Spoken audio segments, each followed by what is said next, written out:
This guy was treated like a pack mule. Nagi was a professional porter. His only skill? A magic bag that could store anything. But because of his class, he was constantly humiliated. Life wasn't easy. Nagi was rejected as an adventurer, all because his class was considered useless. They laughed at him. But what they didn't know was that inside that bag, Nagi could store everything. Food, weapons, skills. He even awakened a brutal legendary power, one that allowed a mere porter to clear dungeons alone and humiliate veteran adventurers. The world the protagonist lives in is overflowing with countless dungeons. It was a vast, dungeon world, along with countless treasures hidden deep inside them. Adventurers who conquer these dungeons claim the greatest wealth and fame in this world. However, not everyone can become an adventurer. Only the chosen few could grasp that title, and the protagonist walks through desolate lands, all alone with his large backpack. A guard looks at him with disdain, warning him that a dungeon lies ahead, and only those with permission can enter. He demands to know what's around his neck. It was shaped like a pouch. Nagi had become the adventurer's pouch. He was a white-tier porter. The guard complains while scratching his head, wondering how a porter could be later than the actual adventurers, and why was he alone, without other porters, since the association must have received the 50-coin advance. Nagi explains that he is the one and only exclusive porter costing 50 gold coins a day. The guard claps his hands together in disbelief, saying just one guy costs that entire amount. Then he yells, asking if Nagi thinks he looks like an idiot. This was a dungeon that should have at least 4 or 5 porters. He couldn't do anything alone, but if he has a mouth, he should answer, since he can't even carry his own luggage alone, let alone the dungeon loot. He questions if Nagi thinks he can adequately carry the burden of their lives. If he understood, he should go back to the Porter Association and ask for backup. Otherwise, they were going to turn the association upside down. Nagi comments that they have a lot of luggage for just 4 people, and the guard continues insisting he won't even be able to carry it. The young man reflects that reactions like this are pretty common, since he was a porter charging 5 times the standard rate. In these cases, instead of giving drawn-out explanations, it was more effective to just show them, taking his large backpack off his back. Nagi quickly loosens the rope, gently stuffing their backpacks inside. The adventurers gathered around the bonfire watch this happen. A blonde guy in the center says that must be some kind of magic backpack. 2 other adventurers ask where he got it, because it would be way better if they had one. Nagi apologizes, saying it's a unique bag that others can't use, and anyway, he wants to know if they'll hire him as a porter now. The blonde guy tells him to stop being so full of himself. Even with a porter's magic bag,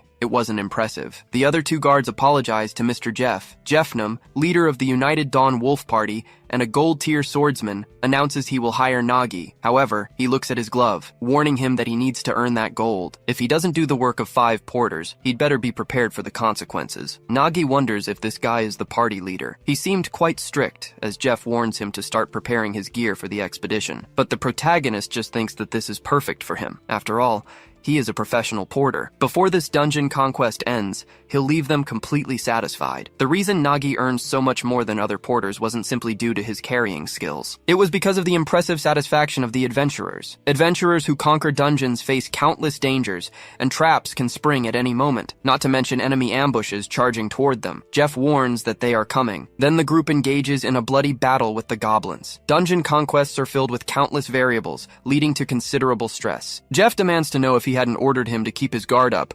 questioning if it was because he was nervous. His colleagues begin arguing because of this. Nagi reflects that this was exactly why. He became the porter who targeted this niche market. So he sets his backpack down and calls out to the adventurers, telling them they must be hungry after so much relentless conquering, and that he brought snacks for them. The 2 are surprised by the food, questioning what that is and that spectacular smell. Nagi stands there with a plate of food, using the porter class secret skill, Dungeon Restaurant. The adventurers eat very quickly, commenting that it was so hot it seemed freshly made, and another says even the salad was fresh. He hasn't eaten anything but dried meat and meat as hard as a brick. It was incredible that the backpack had the ability to keep food fresh and even cook it. Nagi replies that it was something like that. The important thing was that they hadn't seen anything yet, opening the backpack further. His backpack becomes a large well of water, revealing an infinite hose. Nagi uses his porter skill, Arcadian Paradise, to create a bathtub. The bearded adventurer says he really is in a resort now, because it was like being in a hot spring in the middle of winter. But this definitely wasn't that scenario. Still, It was incredible. Jeff says that right at this moment, they are acting like they are on vacation, and doing something like this in the dungeon will only weaken discipline. But it was too warm to scold anyone, as he gets into the tub too. He says he has no choice but to acknowledge it. Honestly, he decided to try it, thinking he was just taking a risk, and there was no way this was worth 50 gold coins. He was planning to complain to the association and demand compensation, but for a carrier capable of such magic, 50 gold coins seems like a bargain. Nagi asks, isn't that just how dungeon conquests are? Visitors might think the difficulty lies only in dealing with powerful monsters, but in reality, it's the tension and environmental variables. Things like stomach aches from bad meals or failing due to lack of sleep weren't rare. A dungeon porter ultimately lives off adventures, and to make money, the adventurers must clear the dungeon. So he's been doing what he can to ensure the clear. It's nothing special. The bearded guy laughs at that, saying that's an understatement, since they rarely get this treatment even outside of dungeons. After receiving all this care, he feels energized and feels like he can easily handle any enemy waiting for them, standing up while warning him not to worry about clearing the dungeon. As he said, the conquest progressed without issue. They were already a skilled party that handled groups of monsters with ease. The problem was the boss monster, which is always full of unexpected variables. Jeff applies fire magic to his sword, commenting that it would be complicated. Therefore, they shouldn't give any openings, executing a high-pressure attack. The boss extends its hand as high as it can and then slams it onto the ground. The bearded guy fires arrows at it non-stop, activating his spiderweb skill. However, the boss uses its tail. It gets blocked by a shield. His shield bearer is thrown far away. At that moment, Jeff seizes the opportunity to move his sword, using swordsman's multiplication. With a simple movement, he slices off the tip of the boss's tail, but the monster prepares a blast, which is easily deflected by Jeff's swordsmanship. The swordsman keeps trying to advance. Nagi watches all of this from afar, commenting that this time the boss was a B-rank conquest target, the Zarkum lizard. Judging by the adventurer's skills so far, the chance of success was over 80% and seems like a stable probability, but even 20% can't be ignored. A failed conquest means losing the porter's life, and that is not an option. Wondering if he should give a little help, Nagi reaches deep inside his backpack. Then he grabs a ball, saying that's where it was. The adventurer's attack power was sufficient, and creating even a single opening would be enough for a successful clear. Of course, it was wasteful to use such an expensive smoke mushroom, but right now, the priority was clearing the dungeon, so he had no other choice, moving it onto a belt because the point was to hit the target. That lizard continues advancing against the group of adventurers, ready to bite Jeff, who was defending himself. Nagi thinks that no matter how unpredictable the movements are, this was the time, moving the smoke upwards. Jeff smiles, advancing with the lizard distracted. Then he uses its back as a jumping platform, moving his sword toward the boss's head. The lizard finally opens its eyes, but ends up getting hit by the blow and having its head embedded in the ground. Jeff just stands up from there, congratulating the good work, and telling them to collect the loot. Well, the dungeon conquest ended well in the end, but the excitement lasted only briefly. The atmosphere quickly soured, and the reason was the meager rewards. From the boss monster, there should have been at least 20 B-grade magic stones, but only 5 dropped. Furthermore, the rest was treated as trash. To make matters worse, this dungeon consisted mainly of common monsters like goblins. In other words, comparing the cost and effort of this conquest with the rewards, it was a complete loss for the party. To make matters worse, they have to split these meager rewards among the 4 of them. Maybe that's why the joy of clearing the dungeon vanished, and the atmosphere grew tense. Even dividing the loot became a touchy subject. But Nagi wondered what he could even say. Since this was the business of adventuring, it was none of his concern. Porters got a fixed salary no matter how much they earned. So before the situation got worse, he decided to wrap things up. He pulled out 2 bottles of booze, thanking the adventurers for their hard work. He offered them a drink, figuring they must be thirsty. Jeff remarked that he even takes care of their post-party needs. The smoke bomb he threw at the boss had been their biggest stroke of luck in the dungeon. Nagi admitted he was caught. He just gave a little help with his modest skills. Another guard approached, saying the more he saw, the more impressed he got. This bunch of youngsters kept producing endless wonders. Nagi wondered why the mood seemed to be taking a strange turn, until something hit the bottle in his hand. An arrow stopped in the rock behind him. Nagi wondered what that was until another arrow approached. Then he dodged it with relative ease, complaining that this was bullshit. He wanted to know what they were doing. The bearded guy said it looked like he missed. He was trying to end it all at once without any pain, but he should think about it, since adventuring was a job where you risk your life, and the results can't be a total loss. The guard told him not to hold a grudge against them,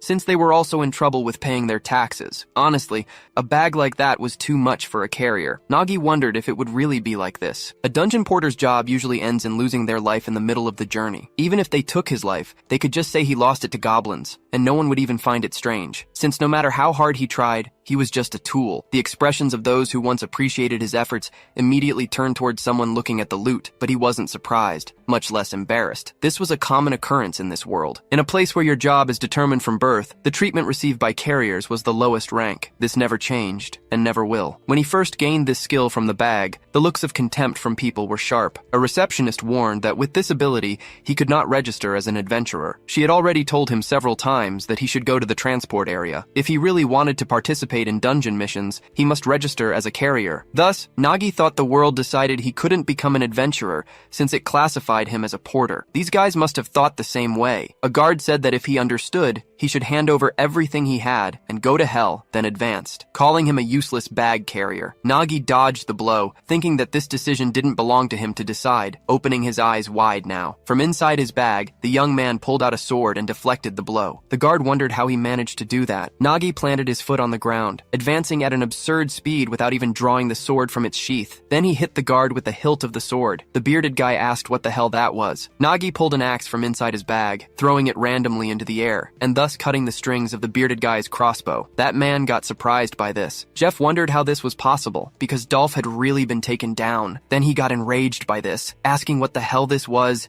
and if they couldn't put an end to him at once, so the two advanced. Nagi took a hose from inside the backpack, using it to stop them from approaching and making the bearded guy retreat thanks to the temperature. Then, without wasting a second, he saw a battle thread while advancing with the sword, splitting the bearded guy in the middle with a cut. The chubby one got scared by this, trying to run but getting hit by a punch and thus being thrown far away. Nagi just kept a cold expression on his face. Jeff noticed his friend was defeated, getting completely shocked and asking if he really defeated 3 adventurers alone. That was impossible since he was just a white rank, wanting to know who the hell he was. Nagi replied that he is just a dungeon porter. After the events inside the dungeon, Nagi stood outside. He quickly realized something was coming. In this case, it was a carriage. So he waved, shouting that it finally arrived there. A woman got out of the carriage, asking if he was the registered carrier, Nagi, because she heard about a crime occurring inside the dungeon, so she came to investigate, as Petra the inspector. But she wanted to know what exactly this was, with the 3 tied up and with swollen faces. Questioning what happened inside the dungeon,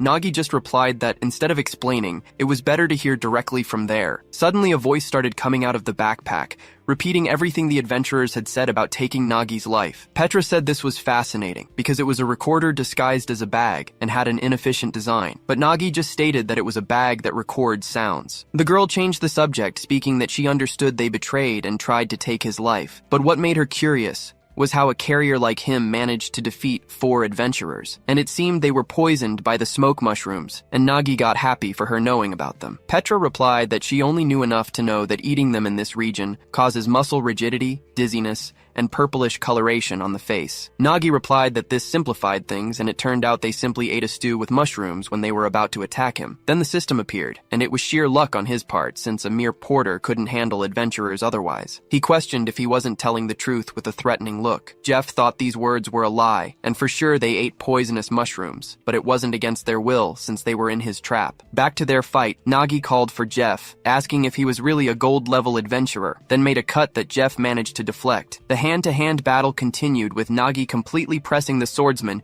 who only managed to defend. Finally, both blows ended up being reflected. Jeff had thought there was something strange because even though they spent a lot of energy against the boss monster, the idea that his group lost to a porter simply didn't make sense. Nagi started bursting into laughter, advancing over while questioning how he managed to defeat a goblin with that slow sword. Jeff tried a cut while thinking he was ashamed for being dominated by a carrier, and his provocations made him lose composure. Nagi continued with the smile on his face, dodging the blow with extreme ease while provoking him. Jeff tried one more time, however, was avoided again, then focused energy on the sword, trying one last time, again being simply dodged. Nagi mocked his blows while dodging. Jeff got even more infuriated and called him a bastard, making an arcing cut this time, but which Nagi dodged going to his back. At that time, the reason why Jeff lost to the carrier was not because he was strong, but because he got weak with his body hurting suddenly. He wondered what the hell this was, because he felt like he would vomit, and even already did that. Nagi questioned if he didn't tell him, since they were all poisoned. The food they ate had a poisonous mushroom called smoke mushroom, and it enhances the flavor of the dish, besides dealing with cheating clients. Jeff questioned about this poison, and if this is true. Then he planned to betray them from the beginning. Nagi just sighed arrogantly, questioning how a delicate carrier like him could trust suspicious adventurers,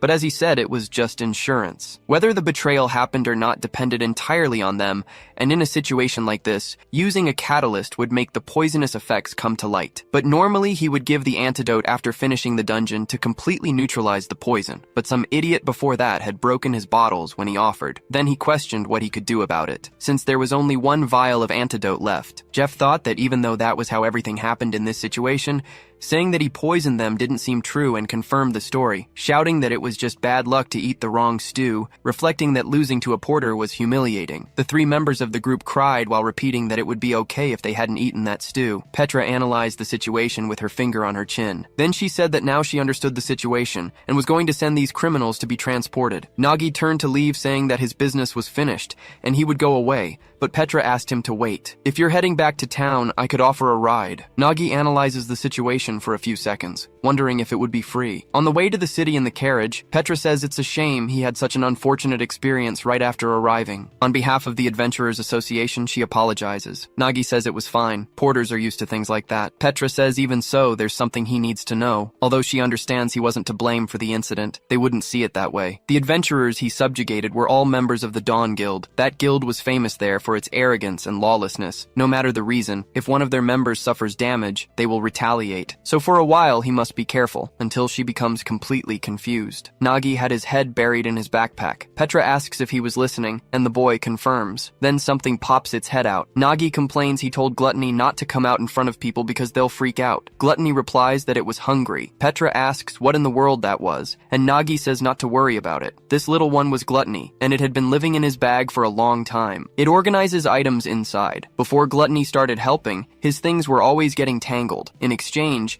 it eats tons of magic stones. Considering how chaotic this journey has been, it's also been quite busy. Besides, he managed to pocket all the dungeon loot, which would normally be divided among the 4 adventurers. So he says, since he was feeling generous, he's going to double the magic stones for today. Gluttony just eats with a happy expression. Petra says it was her first time seeing a magical creature that eats stones. Nagi says it was the same for him, but it was a beneficial relationship since it causes no harm. The inspector says he was fascinating, or rather his bag was, since she had never heard of anything like it. Suddenly, the coachman's horses rear up, stomping their hooves hard on the ground. Everyone in the carriage gets scared. Petra asks what happened to the horses suddenly. The coachman replies that he's not sure. They just got agitated all of a sudden. Nagi realizes something, turning back because he recognizes this feeling. There was no doubt about what it was. A dungeon break was happening there. Nagi calls the inspector's name, pointing in a different direction while warning that he can sense a dungeon break beyond the mountain. Petra shouts about the dungeon break. It was a huge problem, and she wants to know how he noticed and if he has some kind of magic tool. Nagi says it was just instinct.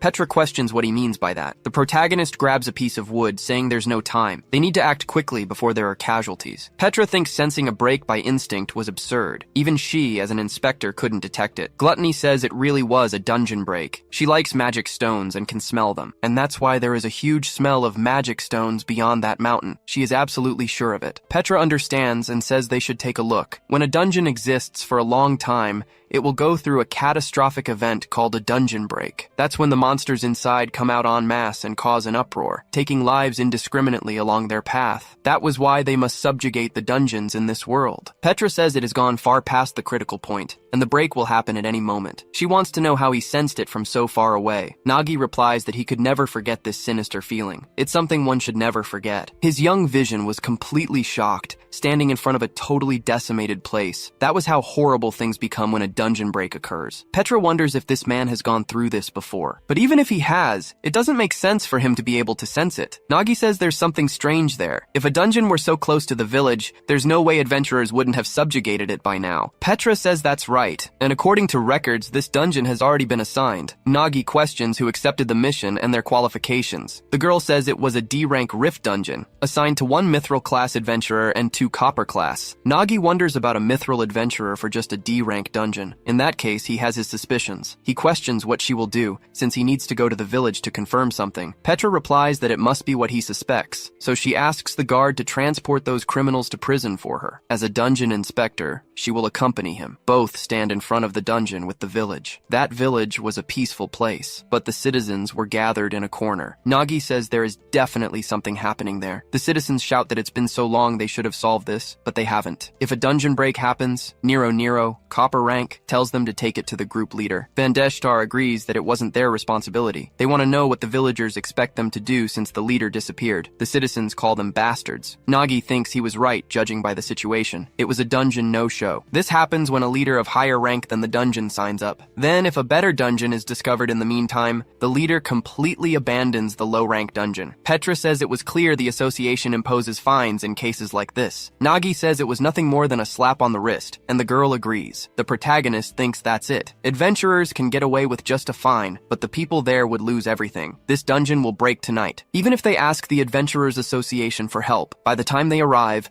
everything will already be in ashes. And yet these adventurers are spewing irresponsible excuses, shouting that they are also victims because they were losing their precious time, and there was no point in being blamed. If they have complaints, they must register them in the official complaint of the Adventurers Association. Since they aren't the only ones responsible, they don't need to hear this from him. Nagi thinks that adventurers aren't heroes or saviors. They are cruel people who only care about their own profit, but even so, in this situation, the power most needed was theirs because only adventurers can stop a dungeon break, not a porter like him. Petra says it was unfortunate, but they must evacuate the residents since saving lives should be the priority. Nagi questions that, because he really believes they can save it. Petra asks what he means by that, and the protagonist tells her to think. Winter was coming too, and those who lose their homes won't survive the harsh winter. That was impossible, so he removes his porter necklace. He puts on the gold one, thinking the village doesn't need a porter. Nagi bursts out laughing then, approaching while saying what's over here. A dungeon break happening in a village he just visited. He questions if anyone can subjugate the ruined dungeon without paying any fee, and Petra confirms. The protagonist says it was great luck. Meanwhile, Vandeshtar questions who this guy is to plan on facing the dungeon, until they notice the color of the badge. It was a gold rank adventurer, so it might actually be possible. Nagi asks if they were thinking of participating too. In that case, the reward split was 9-1, a dungeon that had breaks. It was a dungeon connected to an unknown dimension through a rift. It's recommended that only adventurers of at least gold rank or higher enter, unlike normal dungeons, regardless of their difficulty, which can be simply completed by defeating all monsters. In a rift dungeon, your true enemy is space itself. Even experienced adventurers can't predict the clear conditions. The risks of disappearing or losing your life are higher, making this the most avoided dungeon type. And yet, they are about to do a speedrun. Petra warns that after checking the magic limit,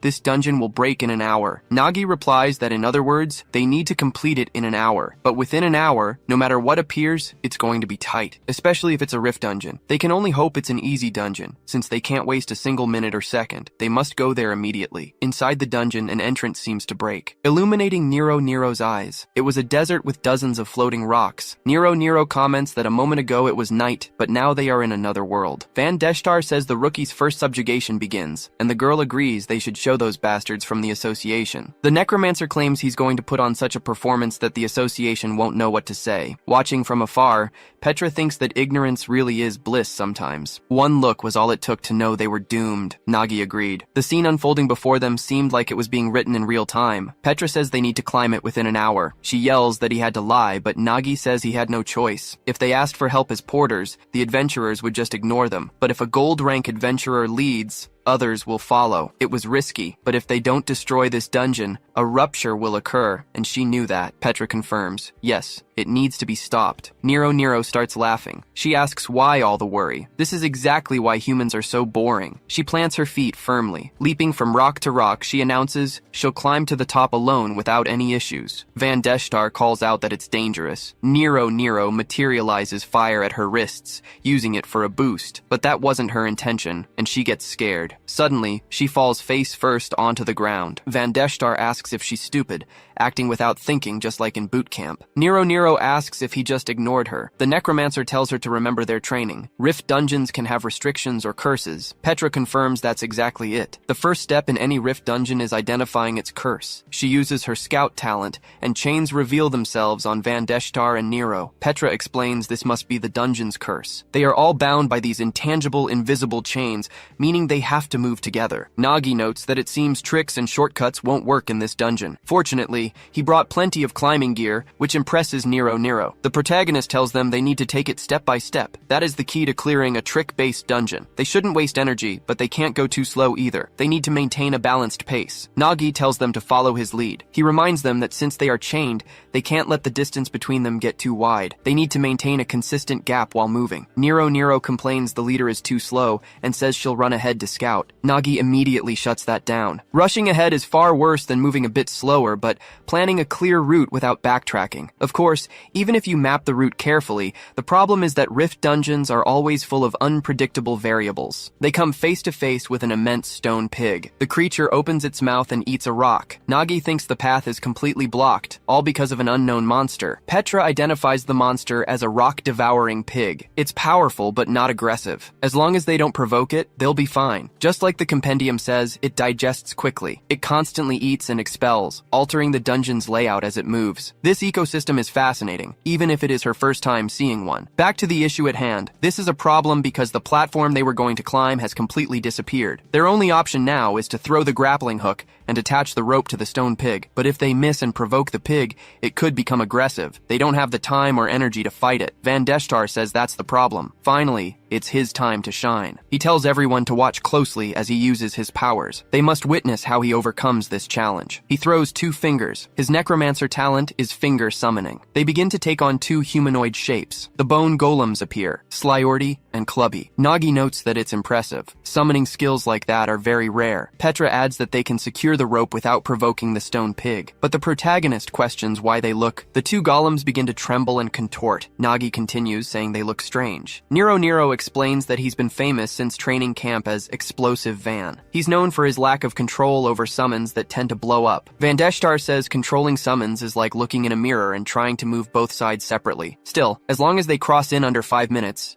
it should be fine. Nagi says it'll be a bit risky, but they have no time to waste. They need to cross before they explode. He throws the rope toward the golems. They use teamwork to support themselves on the platform, but the rope ends up hitting the golem's face. Van Deshtar feels the pain. He yells at him to be careful because his nerves are linked to the summon, so he feels it too. Nagi starts climbing the rope. He thinks that for a high-level dungeon, they got a little lucky. His companion's skills are well suited for this dungeon, especially the summon, which makes clearing it much easier. Nagi thinks something is wrong. There are only 3 minutes left. Van Deshtar tells him to hurry because the situation isn't good, but the protagonist says the summon looks weird. The necromancer apologizes. It's going to explode. The crack in its head made it unstable. He was already nauseous and now he can't hold it back anymore. The golem's body begins to swell. It causes a massive explosion right there, affecting the rock-devouring pig. The monster is startled by it. The rope begins falling toward the ground. The group is heading that way too. Nagi shouts that they're doomed. They have to grab onto something, but he realizes if they fall back to the starting point, there's no way they'll reach the top. Now he needs to reduce damage somehow by moving quickly mid-air. Nagi uses a secret porter technique. It's called airbag,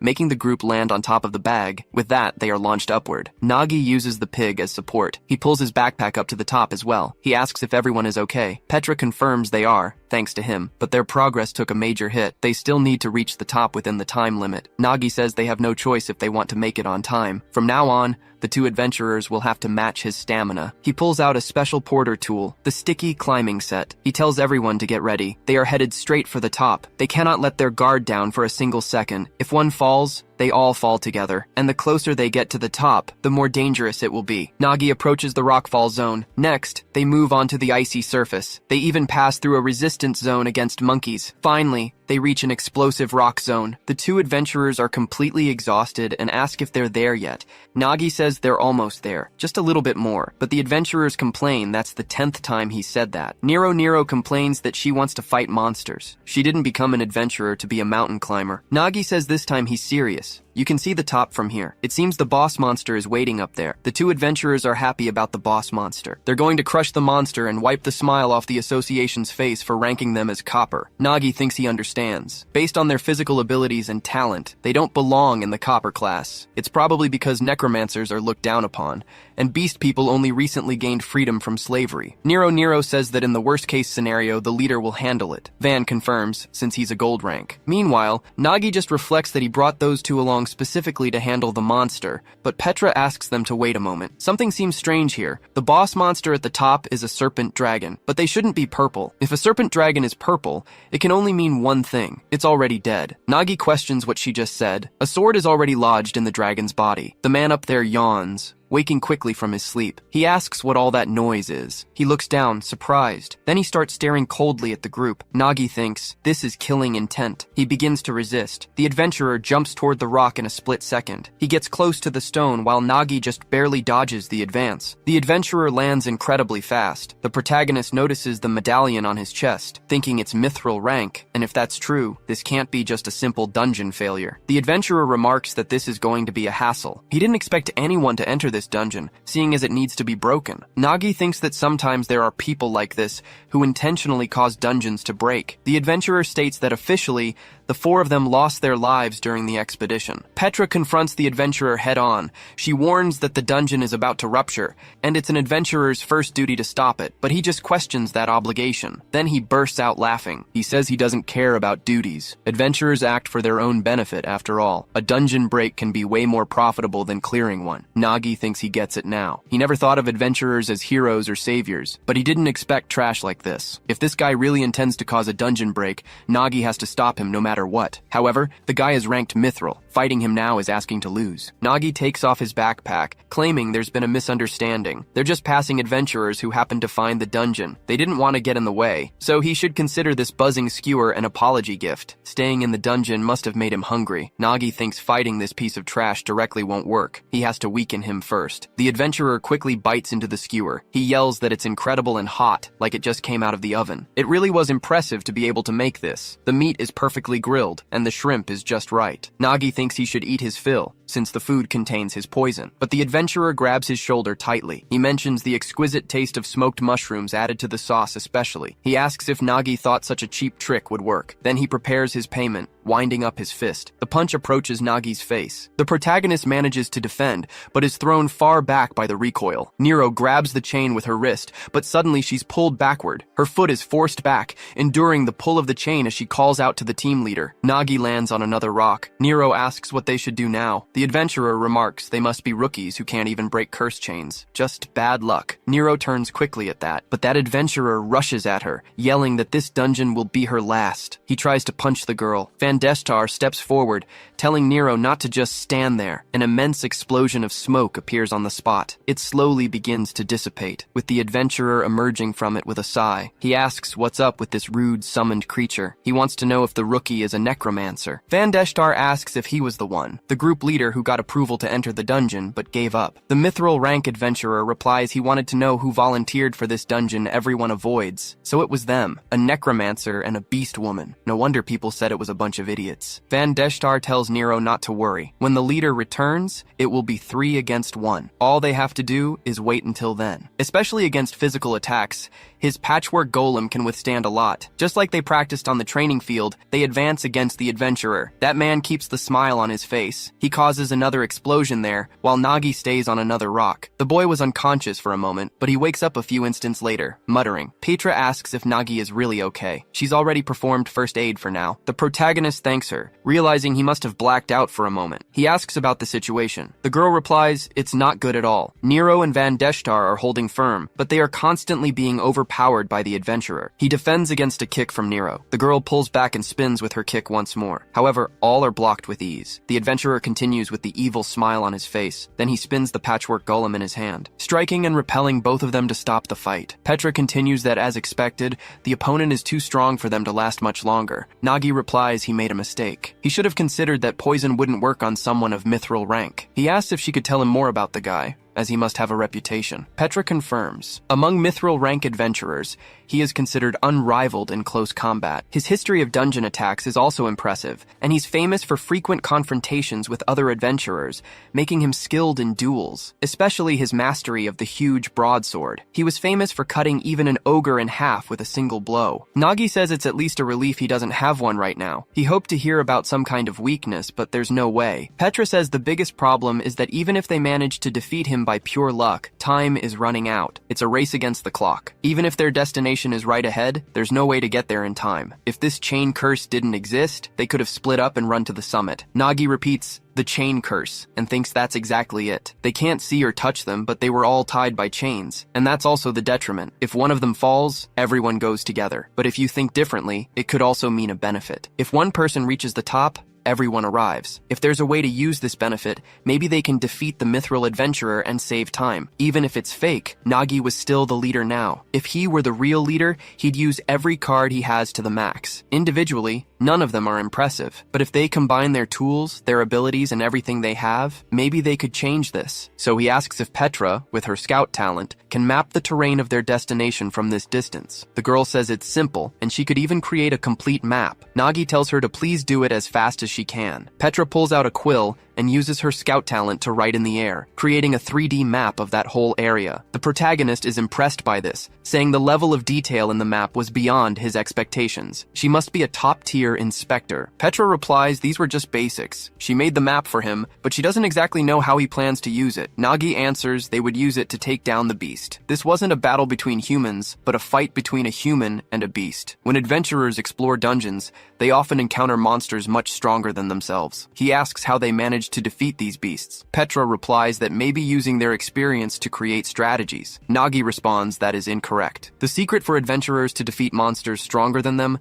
is to use dissimulation. They win by fighting dirty. So, to take down that beast, Nagi jumps back toward the rock, drawing a bow from his backpack. He fires at the adventurer while thinking that they have to play dirty too. The arrow approaches very quickly. The mithril rank adventurer just watches and catches it immediately. He says that even a sneak attack must be effective with these rudimentary arrows. But suddenly an explosion happens. Nagi had used the carrier's secret technique, sticky spider line. The adventurer replies that this was a drag, but the protagonist advances while pulling something from his backpack. That man questions a direct combat. He was finally starting to feel motivated. Nagi uses the carrier's secret technique to launch dozens of mushrooms. The adventurer looks up in surprise. The mushrooms burst into a storm of smoke. The adventurer defends himself from the smoke, asking if he covered the whole area with this. He really was a bastard. On the other side, Deshtar sighs, panting. Nagi asks if everyone is okay, and both confirm. The protagonist continues that he is happy. He asks if Deshtar can summon more golems. The boy replies that his index and middle fingers are regenerating,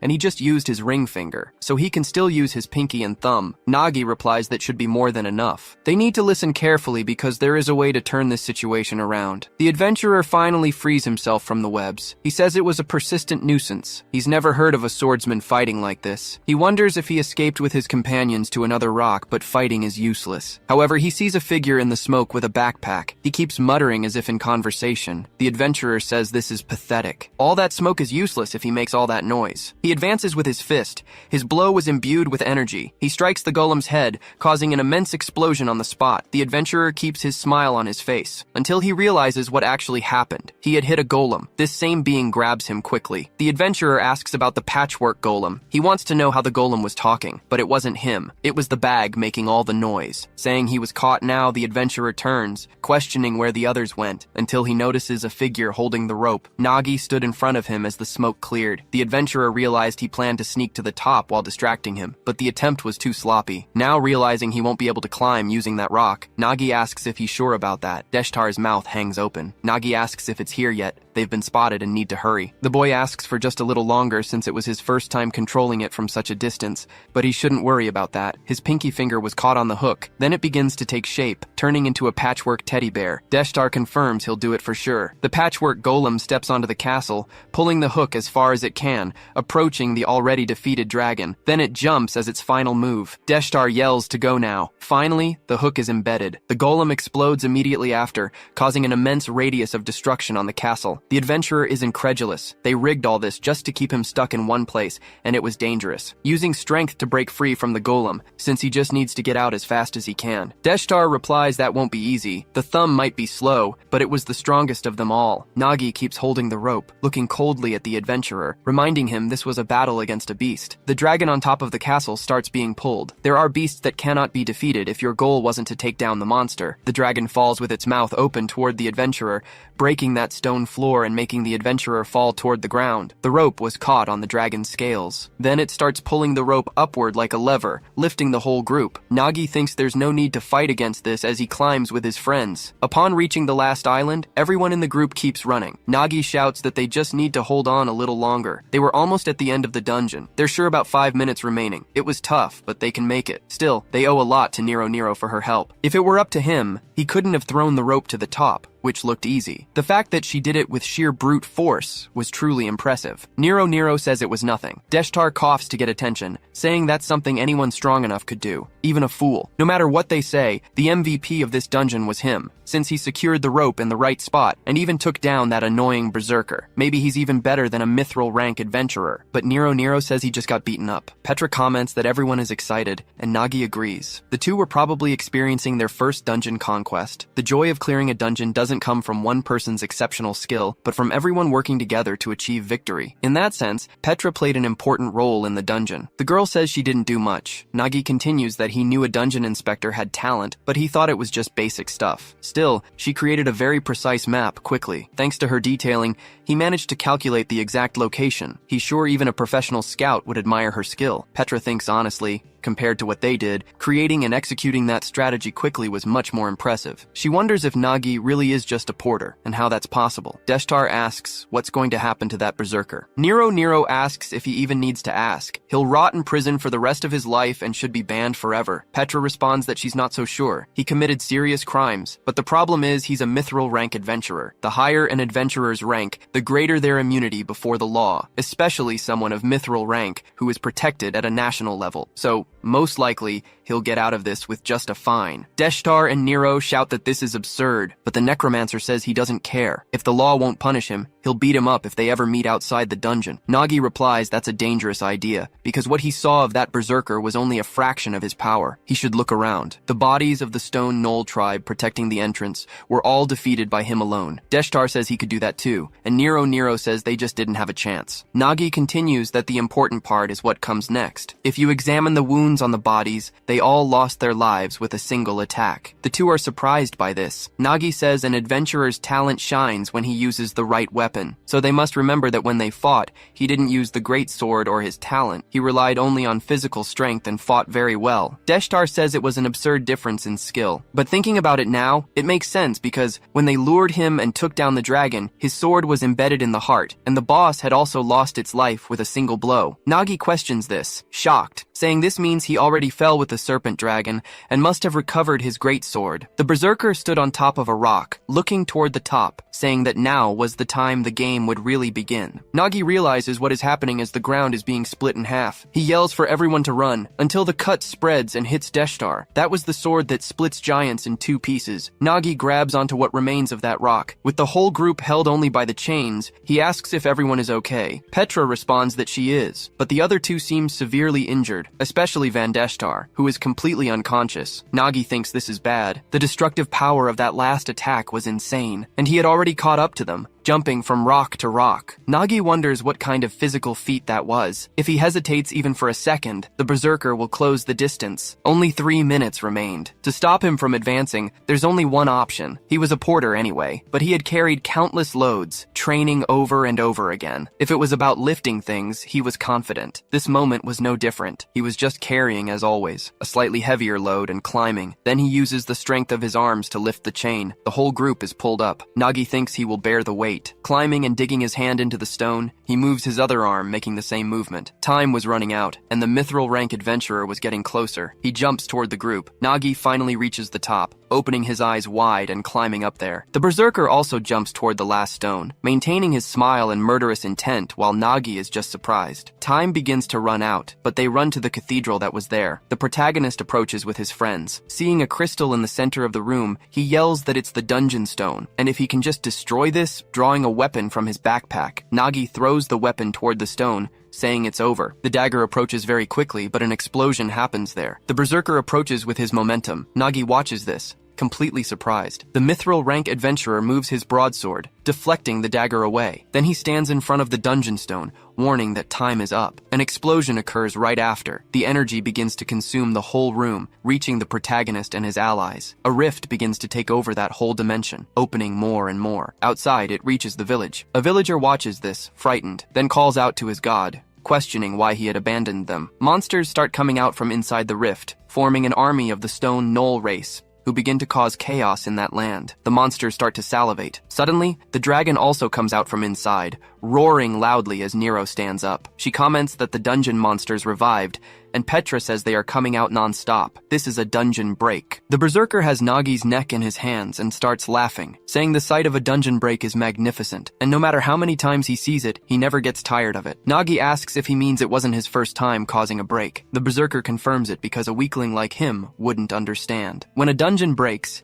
it eventually regenerates into something even stronger. In other words, it becomes a dungeon with better rewards. Nagi questioned if the man did everything just for that. Didn't he care at all about the people in the village? The berserker repeated the sentiment. Just for that. After all, an adventurer only cares about one thing: acquiring better rewards. What happened to weaklings like them was none of his business. Nagi thought it all felt so familiar. Adventurers aren't heroes or saviors. They are purely selfish beings driven by self-interest. He despised them. He had seen just how much destruction an adventurer with great power could cause. However, there is another side to the story. Although much rarer, there exist adventurers possessing both great power and great virtue. A woman flew over the village aboard a griffin. She took a bite out of a piece of bread, noting that everything was ready. The target was confirmed. She stood up. She intended to eliminate the fissure before it could widen any further. She unleashed a slash of fire directly at the dragon. The monsters were also defeated by the blast. They tried to escape, only to run straight into the flames. The berserker was surprised by the sudden intervention, and Petra turned around. The adventurer finally touched down on the ground. She introduced herself as Agnesa Farid, vice captain of Twilight Wind. She demanded an explanation for what happened here. The monsters from the fissure were being obliterated. Nagi could finally breathe again after being released. Petra approached and asked if Nagi was okay. The protagonist confirmed he was fine, but said it was more important for her to look. The rupture in the dungeon was beginning to diminish. Nagi yelled that it was closing. The berserker murmured at the sight. He remarked that even if it was a lower-level dungeon, opening a rupture with a single blow was impressive. He thought Twilight Wind was an extinct guild and wanted to know what brought Agnesa there. The woman simply addressed Durakan of the Dawn Guild. Judging by the scene, there was no need for explanations. There was no way a mithril rank adventurer would fail a dungeon like this.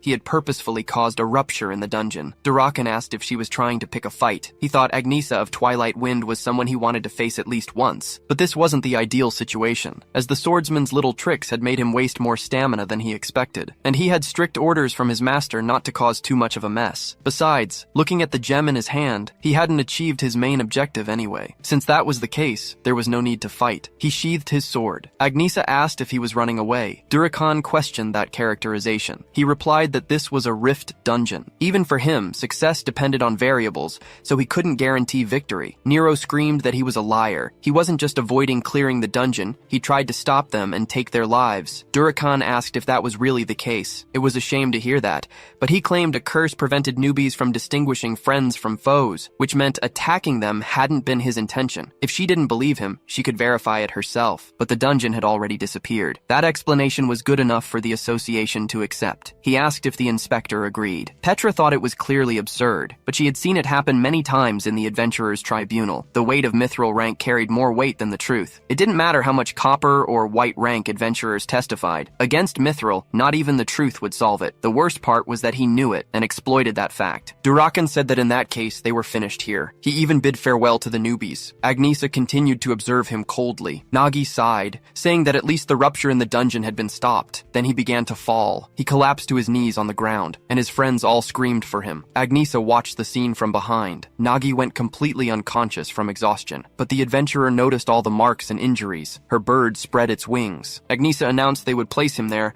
and Agamemnon could take them to the city in short order. The group agreed with her plan, and so, the tumultuous expedition to the Rift Dungeon came to an end. The village greeted the morning without suffering any damage. Later, the Adventurers Association visited the village, offering apologies and promising to avoid future incidents. But of course, it was just talk, and with Agnesa's help, Nagi arrived somewhere far away, the western city of adventures, Bethlehem. There was a bird statue atop a house. This was the nest where the wind rests, the office of the Twilight Wind Guild. Nagi was sleeping but suddenly woke up. He became aware of his surroundings. He opened his eyes and found himself lying in a shabby bed. He sat up straight, wondering where he was. He asked Petra, who was sleeping at the foot of the bed. The girl woke up immediately. She was happy to see Nagi awake and asked how he was feeling. The protagonist replied that he was fine, while Nero and Deshtar yelled that he had scared them, and they thought he was lifeless. Nagi wondered where he was, as he only remembered up until the berserker left. Petra explained that it was the office of the Twilight Wind Guild, and Nero shouted that the nice lady had saved him. She even called a priest from the church to heal him. Nagi said that might explain it because,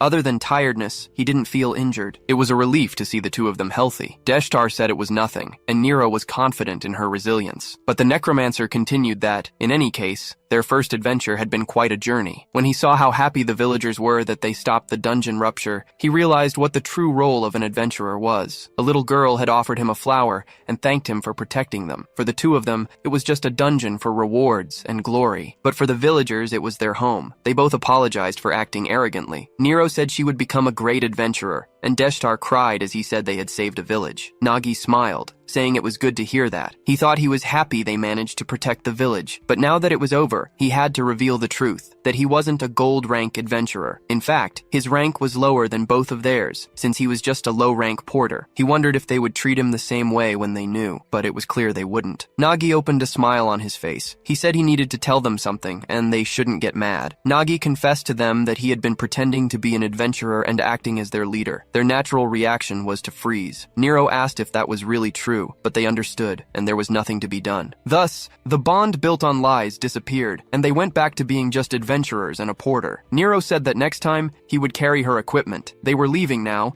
so he should rest. They closed the door right after. Petra asked if Nagi really needed to tell them the truth. The protagonist replied that they would become great adventurers. Working as a porter in the city, he would certainly meet them again. It was better they heard it from him than discovered it later. Petra clenched her fist and called Nagi's name. She said he was right. He wasn't an adventurer. In her work as an inspector, she had lived through countless adventures. Most of them only care about personal gain and don't hesitate to commit atrocities for it. Unlike heroes, adventurers live only for their profit. But Nagi hadn't done that. Even though there was nothing to gain, he conquered the dungeon and risked his life just to save lives without asking for anything. So Nagi really isn't an adventurer. He is a hero. She placed the boy's hand on her chest. Nagi was left with no response to that. He wondered about it while thinking he really wasn't a hero. While everyone's attention had been on Durakan and Agnisa's conversation during the rupture, Nagi noticed something behind him. Several stars were shining and falling. He thought it was a reward for completing a rift dungeon, and this was his lucky day. Running and grabbing the chest, Nagi used every last drop of strength to collect the rewards before fainting from exhaustion. He laughed internally while grabbing his backpack. He had gained all the rewards for himself twice in a row,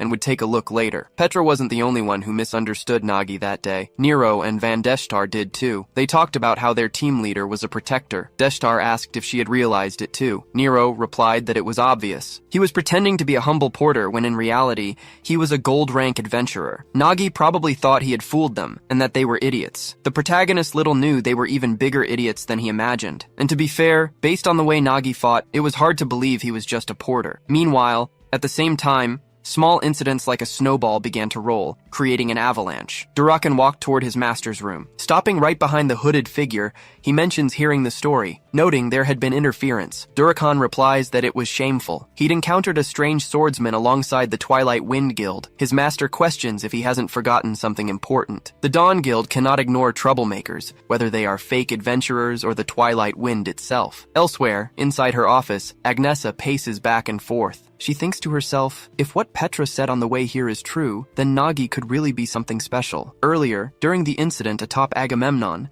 she had called for the inspector. She warned that it would take time to reach the city and demanded the entire story first. She wanted to know everything. Why Petra was there, how Nagi got so badly injured. She wanted the whole truth. Petra had entered the rift dungeon without permission, and she asked how Agnesa knew. Agnesa replied that the group's composition didn't match the registered subjugation team, but she assured Petra it was okay. This was a private conversation, and she didn't plan to report it officially. She just wanted to verify one thing. They had been investigating a series of chain dungeon breaks and discovered a possible connection to the Dawn Guild. That was why she happened to be there today. Petra said she heard that, but asked how the Dawn Guild was connected. Agnesa replied that it was just a theory for now. The inspector said if that were the case, she understood. However, Agnesa shouldn't just keep Nagi's illegal actions a secret. She should be praising him instead. Petra proceeded to explain everything, from how they entered the dungeon to what happened inside. Agnesa reflected on the story. A gold-ranked adventurer had supposedly led them, but in reality, it was a mere porter who successfully conquered the dungeon dungeon. If not for the Dawn Guild's interference, he certainly would have cleared it solo. Clearing a rift dungeon was something even seasoned adventurers avoided, but what truly deserved glory was his mindset, risking his own life to prevent a dungeon break. Nagi turned to the captain,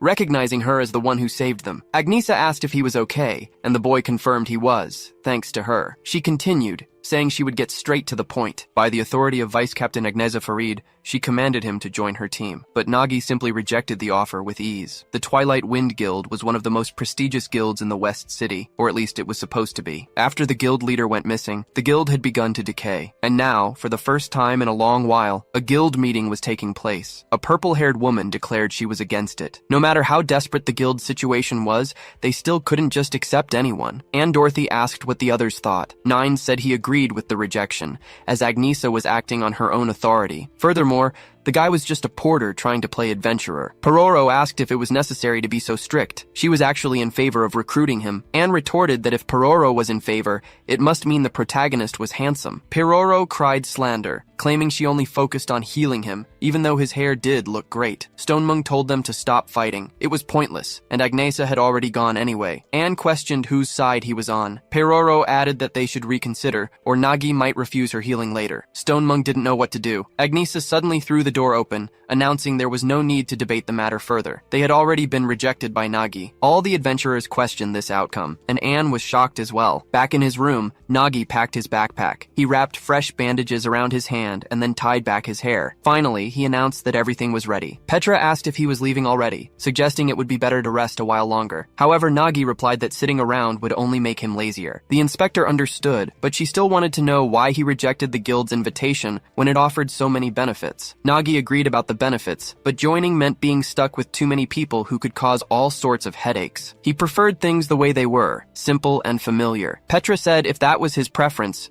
she wouldn't force him. Still, this was the second time he'd crossed paths with the Dawn Guild. It would be safer under Twilight Wind's protection. Nagi replied that she shouldn't worry. He had managed to escape unharmed both times, and that guild wouldn't bother with a mere porter anyway. Petra said in that case, she would head back to the association now. Nagi thanked her for everything. She told him if he needed anything, he should come see her. Nagi stood alone, his face neutral. Then he started to laugh. He said to himself he would check the rewards before leaving. He wondered what he had gotten. It had to be equipment or something valuable. He looked at his backpack, calling for Gula, wanting to know where she was hiding. He immediately bumped into Gula. He demanded to know why she hadn't come when called and what was up with her appearance, but Gula claimed it was nothing. Nagi asked if she had checked the chest and what kind of reward was inside, but Gula insisted there was nothing. Nagi noticed suspicious noises coming from the chest. He thought for a few seconds, then told Gula to move so he could check it himself. She tried to stop him, but Nagi flung the chest open. He wondered what kind of treasure hidden inside, only to be completely shocked when he opened the lid. What is this? Nagi demanded to know what these puppies, or baby creatures, were, and why they were inside his reward chest. He asked Gula what was going on, and what had happened to his reward. Gula replied that she hadn't done anything wrong. She was just organizing the chest like normal. When she opened the box to sort things, there were many egg-like stones inside. A tiny paw emerged from one of the eggs. Gula was enchanted by it, explaining that suddenly, these little ones just hatched. Nagi thought that if her story was true, they must be stone monsters. Someone with taming talent might buy them, but some had already hatched. Judging by their appearance, they didn't look like anything a professional tamer would want. This was a problem. He had used a ton of items in the dungeon, and was counting on a real reward. He wondered what he should do with them. Gula pleaded that they were poor little beings. She heard their relatives were exploited by the serpent dragon, forced into slavery, and they were sealed in stones to save them. She wanted to keep them. She promised to take care of them. Nagi figured they might be useful, so he would keep them for now. It was only 3 small creatures. Nothing too bad could happen. He told Gula to be careful, warning that if even one of them messed up his backpack or destroyed anything, he was kicking them out. Gula called out to the children, happily announcing she got permission. They could all stay. Suddenly, hundreds of them appeared. Nagi was completely shocked, screaming, "There's more than 3?" He quickly retreated from his bag, declaring this an absolute chaotic mess. The Rift dungeon reward had been absolute crap, but at least he still had the loot from the cave dungeon. He had to deal with that now. Later, at an exchange shop, Nagi announced he was selling all the magic stones and monster items, receiving a hefty sack of coins in return. He remarked that it had been a long time since he held so much cash. First, he needed to replenish the stock he had used up. He needed smoke mushrooms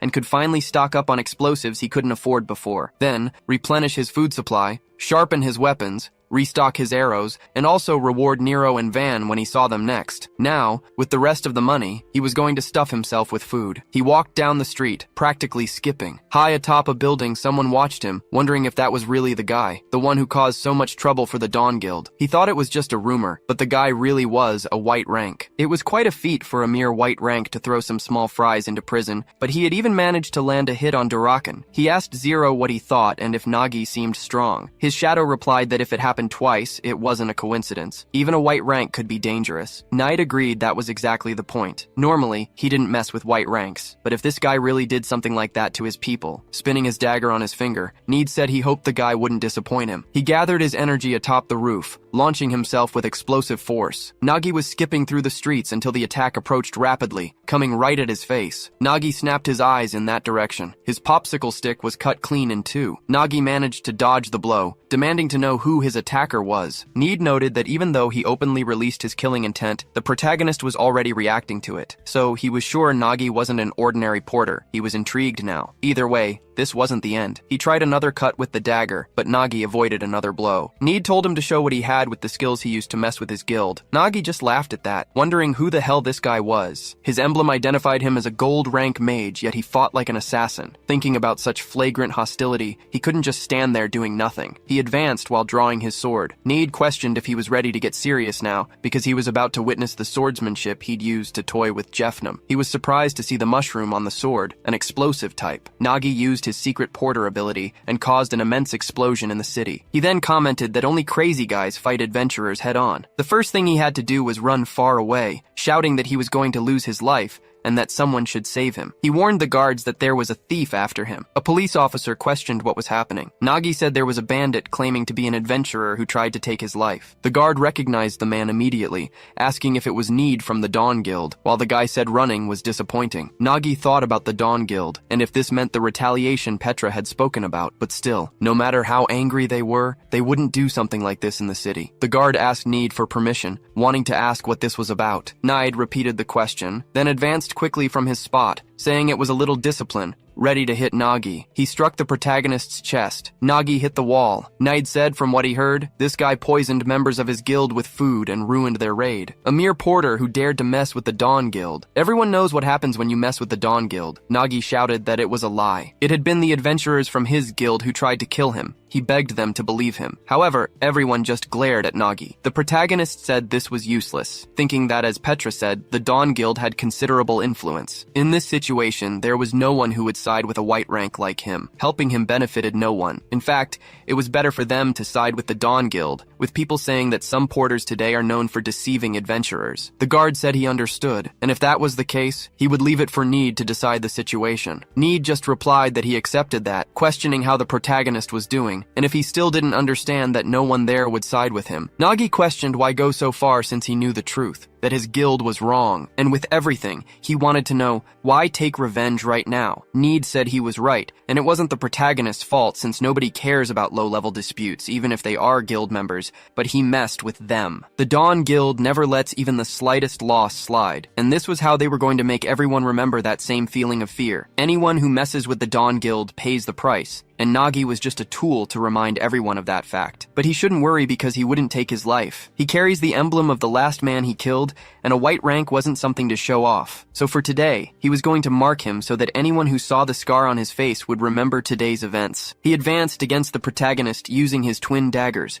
He used the assassin talent, the 90-degree crosscut. Nagi watched the blow approach, scared, and when it was a hair's breadth from hitting him, his thought was that no one there would defend a porter, until the blow was deflected by a sword. Nagi wondered what that had been, but Agnesa remained in front of him now, warning Nade to lower his sword, because Nagi belongs to the Twilight Wind Guild, and right now, any attack on him will be considered a direct attack on them. Nade walked away with his hands in his pockets. His shadow began to move. Zero questioned if it was okay to leave things as they were, because it probably wasn't the result the guild wanted. Need replied they had no choice, as facing Agnesa wasn't part of the plan. So even if he went ahead and fought her on his own, that wouldn't be a good choice because someone else already wants to fight her. Need stopped spinning the dagger on his finger, saying that in the end, all that remained was a feeling of emptiness, because he was hoping Nagi would be something more. For a porter, he was definitely better than expected. But a porter is still a porter, another insignificant guy. So things ended abruptly, but after what happened, he'll be too scared to do anything. Zero agreed, but suddenly, a cut appeared on Need's face, bleeding slightly. Need questioned when this happened and if Agnesa had hit him. His shadow questioned if he hadn't noticed. In that case, then slowly, he must retrace his steps, one by one, place his hands on his face from the moment he found him, until the moment he thought he had finished with him, the exact moment he believed it was all over, and that the protagonist had already given up. But Nagi never did that. He was waiting for a chance, moving his fist and drawing a small dagger. Zero explained that even in that situation, Nagi used the fact that Need was coming from above to slip the dagger into his sleeve. Nagi thought that since no one in the world would side with a porter,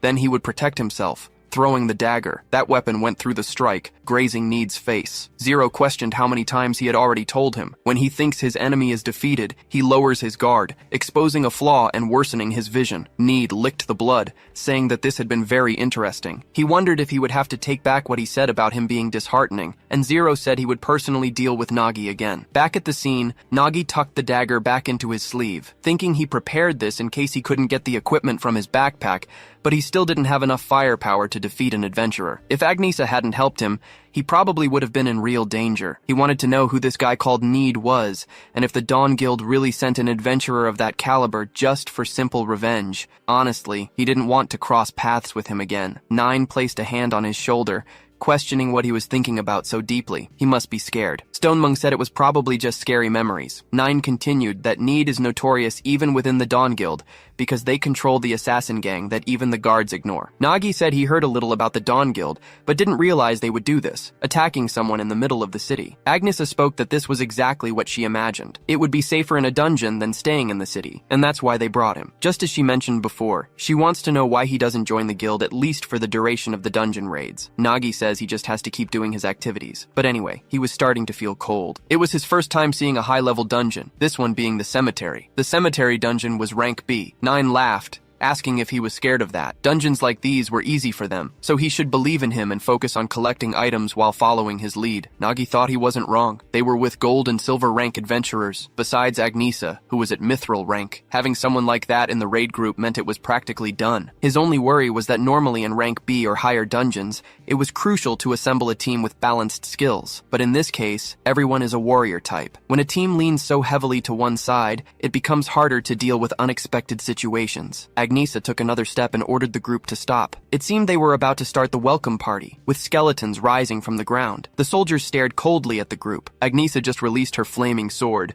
engaging it in an advancing stance. Then she warned her team that she was going to clear the path, cleaving all the skeletons with a single blow. Agnesa looked back as her fire manifested. Get ready for another cut. She takes down another horde of monsters with ease. She keeps pushing forward, unleashing a wheel of fire across the area. The skeletons are incinerated on impact, but then the horde parts ways. A giant zombie skeleton is revealed, just standing there. The monster locks eyes with the protagonist group and roars. Nagi comments that it's a genuine B-rank monster. They were facing something at this level right at the start. The zombie is gripping a massive chunk of concrete. It smashes it into the ground, forcing Agnesa to dodge. The monster moves again. Agnesa evades its strikes with mid-air acrobatics. She uses the cave ceiling to push off, activating her magic swordsman talent, Ignition. Her charging slash cuts the monster's neck, hitting its back and shattering it into pieces. Agnesa continues her fiery dance. The B-rank monster shrieks in pain. She activates her magic swordsman talent, Blooming Flowers. A lotus manifests amidst the flames, completely exploding the monster as Agnesa lands in front of it. The rest of the group just watches. They were enjoying the show. Nagi realizes his intel on the group was redundant. He'd seen many adventurers, but never a talent this powerful. Talent is essential for adventurers. It's how they wield their class's special abilities. Capacities vary wildly. The reason adventurers can face powerful monsters, especially at mithril rank, is because they hone their talents beyond normal comprehension. Agnesa says there's no time to hesitate. They need to move fast before those things resurrect. The group keeps running forward. Resurrection is the key difference between cemetery dungeons and others. Cemetery monsters are considered weaker than others of similar rank, but the difficulty is that they keep reviving, no matter how many times you kill them. Defeated monsters gradually respawn and pursue you. If progress is slow,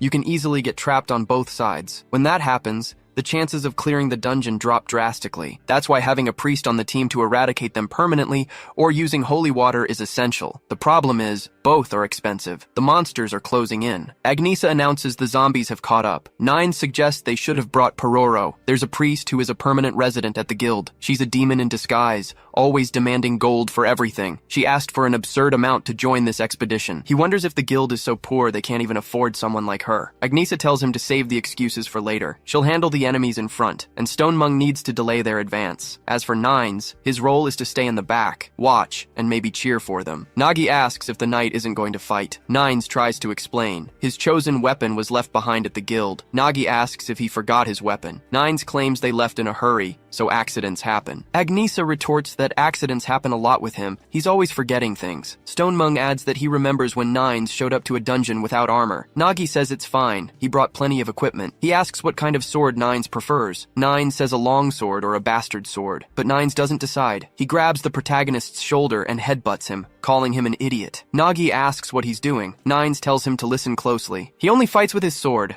Elizabeth Robest, that is the path of a knight. Nagi stares at him for a few seconds, wondering what's wrong with this weirdo, but Stonemung tells them to wait. Something is up with the monsters trailing them. There are fewer than expected, and they're moving slower than normal. Agnesa realizes why. The zombies' feet are covered in thorns and glue. She asks about the tax. Nagi says it's nothing special, since the monsters will resurrect anyway. The most dangerous part of this dungeon is getting trapped by respawned monsters, even if you can defeat them again. This is his scout trap ability using stable, sticky tacks. He explains that's why he's been dropping them as they move. He thought it was a crucial weapon, even if it hasn't helped that much. Stonemung and Agnesa declare that he is definitely much more useful than Nines, shocking the knight. The group keeps pushing forward as fast as they can, wondering how many times these things will revive. Nines says if he just had his weapon, these guys would be nothing. Agnesa says they need to escape before getting surrounded. They spot the end of the cave. Agnesa yells that it's Stonemung's turn. The bear indicates he understands, activating his tank talent, Stone Shield. It rises from the ground, covered in spikes. The zombies slam into the barrier, trapped by the shield's path. Stonemung says it's ready, but it won't hold for long. They need to escape quickly. They are surprised to arrive at an underground lake zone. Nines wonders what kind of dungeon blocks the path with a giant lake. Nagi points out that at least a boat has been prepared for them. Nines jokes that it's very considerate of the dungeon. Anyway, they have to move. It seems there's no choice but to use the boat. Stonemung warns the zombies will catch up soon. Nines finds it strange that this small boat can hold the weight of their armor. Agnesa retorts that since he doesn't even fight, he should swim. Nagi suggests it's better if they take them off. Mr. Nines and Mr. Stonemung should put their armor over there. Both sets of armor are left on the ground. The two warriors prepare for the boat. Agnesa watches from a distance, then gets shocked and lets out a scream. She wants to know how much Nines is planning to take off. The knight insists it reduces weight. The boat departs with the group aboard. Nines bursts out laughing, pointing out that Agnesa screamed. Even a mithril rank gets flustered, apparently. A few minutes later, he raises his hands in apology, his face bruised. He promises to wear more appropriate clothes next time. Agnesa says it wouldn't be so bad if he hadn't forgotten his weapon, since now he's completely useless. Nines argues that she knows if he had his weapon, he could clear the dungeon alone. Agnesa says that's exactly the problem. What good is his weapon if he doesn't keep it with him? Nagi thinks about this knight's path. Adventurers with this talent create a code to embody their beliefs. The code establishes an absolute rule they must follow, but in exchange,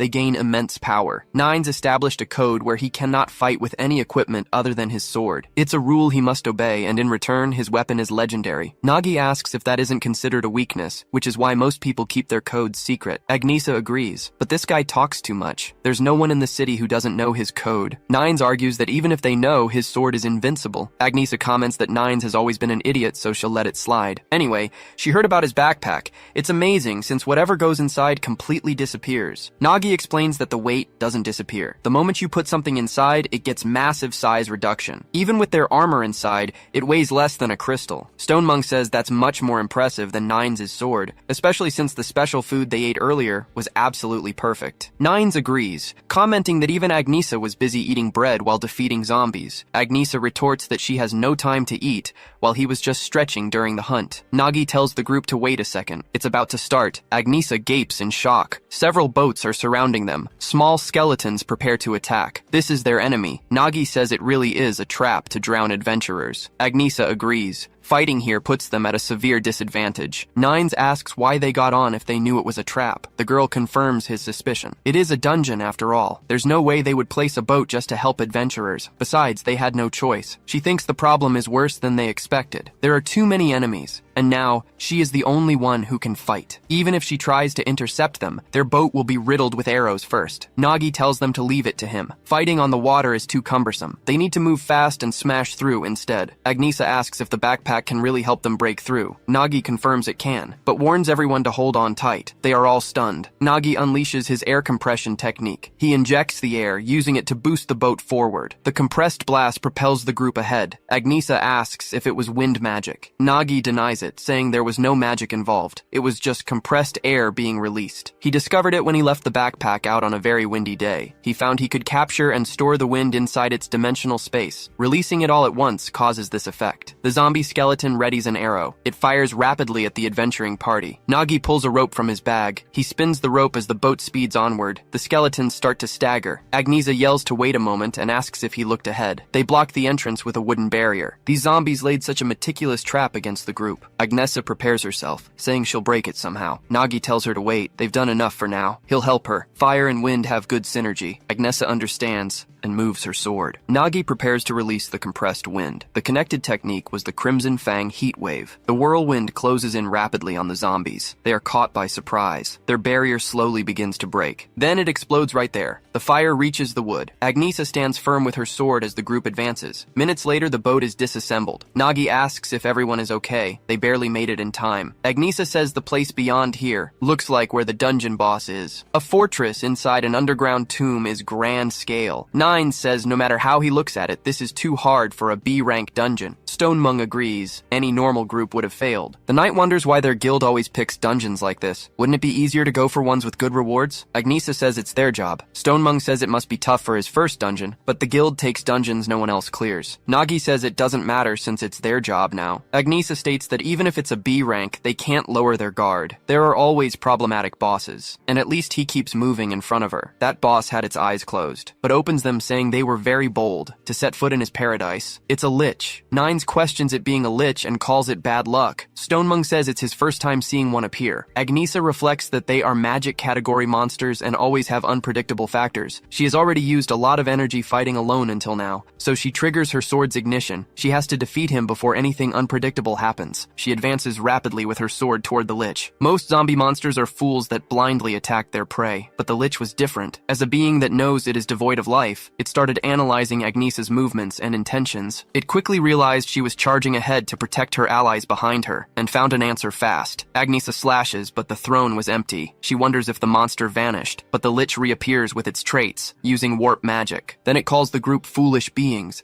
telling them to become its servants. Nagi just gets scared by the power, but Agnesa orders them out of the way, taking the brunt of the magic herself. Nagi thinks they might be facing the worst possible scenario in this dungeon. Agnesa had become their enemy via the lich's magic. Nines tells Stone to grab Nagi and run. The two question him. No matter how strong he is, he can't stop Agnesa. They need to run, but Nines just repeats it, asking what they were talking about. A knight never turns his back on the enemy, even though he has to admit this looks pretty cool, saying that no matter how strong Agnesa is, she already burned a lot of her strength. She handled the whole dungeon alone. No surprise there. At this point, he can probably handle her. Agnesa activates an even stronger ignition, charging with a blast of fire. Nines tries to hold his stance, but is completely shocked by it, screaming while retreating in fear of the blows. He wonders what the hell this was. How does she still have so much strength? Dodging the blows with extreme difficulty. Agnesa advances on him again. Nines repeats that a knight never turns his back. He gets up from the ground one more time. Only this time, he's running backward. Stonemung and Nagi had exited the castle. Both approach the coast, but Nines asks them to wait for him. Nagi questions if he wasn't going to fight her. Nines says he was joking. There's no way to stop Agnesa. Stonemung replies honestly that he didn't expect much from him since he turned into zombies many times. Nagi stops the group and tells them to look ahead. Down below, it was full of boats. The zombies had already reached land. They were completely surrounded by enemies. There are too many of them. It's bad because outside, there are zombies. And inside the fortress, they have Agnesa, who remains standing facing the group. Stonemung says he'll buy some time for them, slamming his fist on the ground with his shielder talent. Stone seals begin to rise,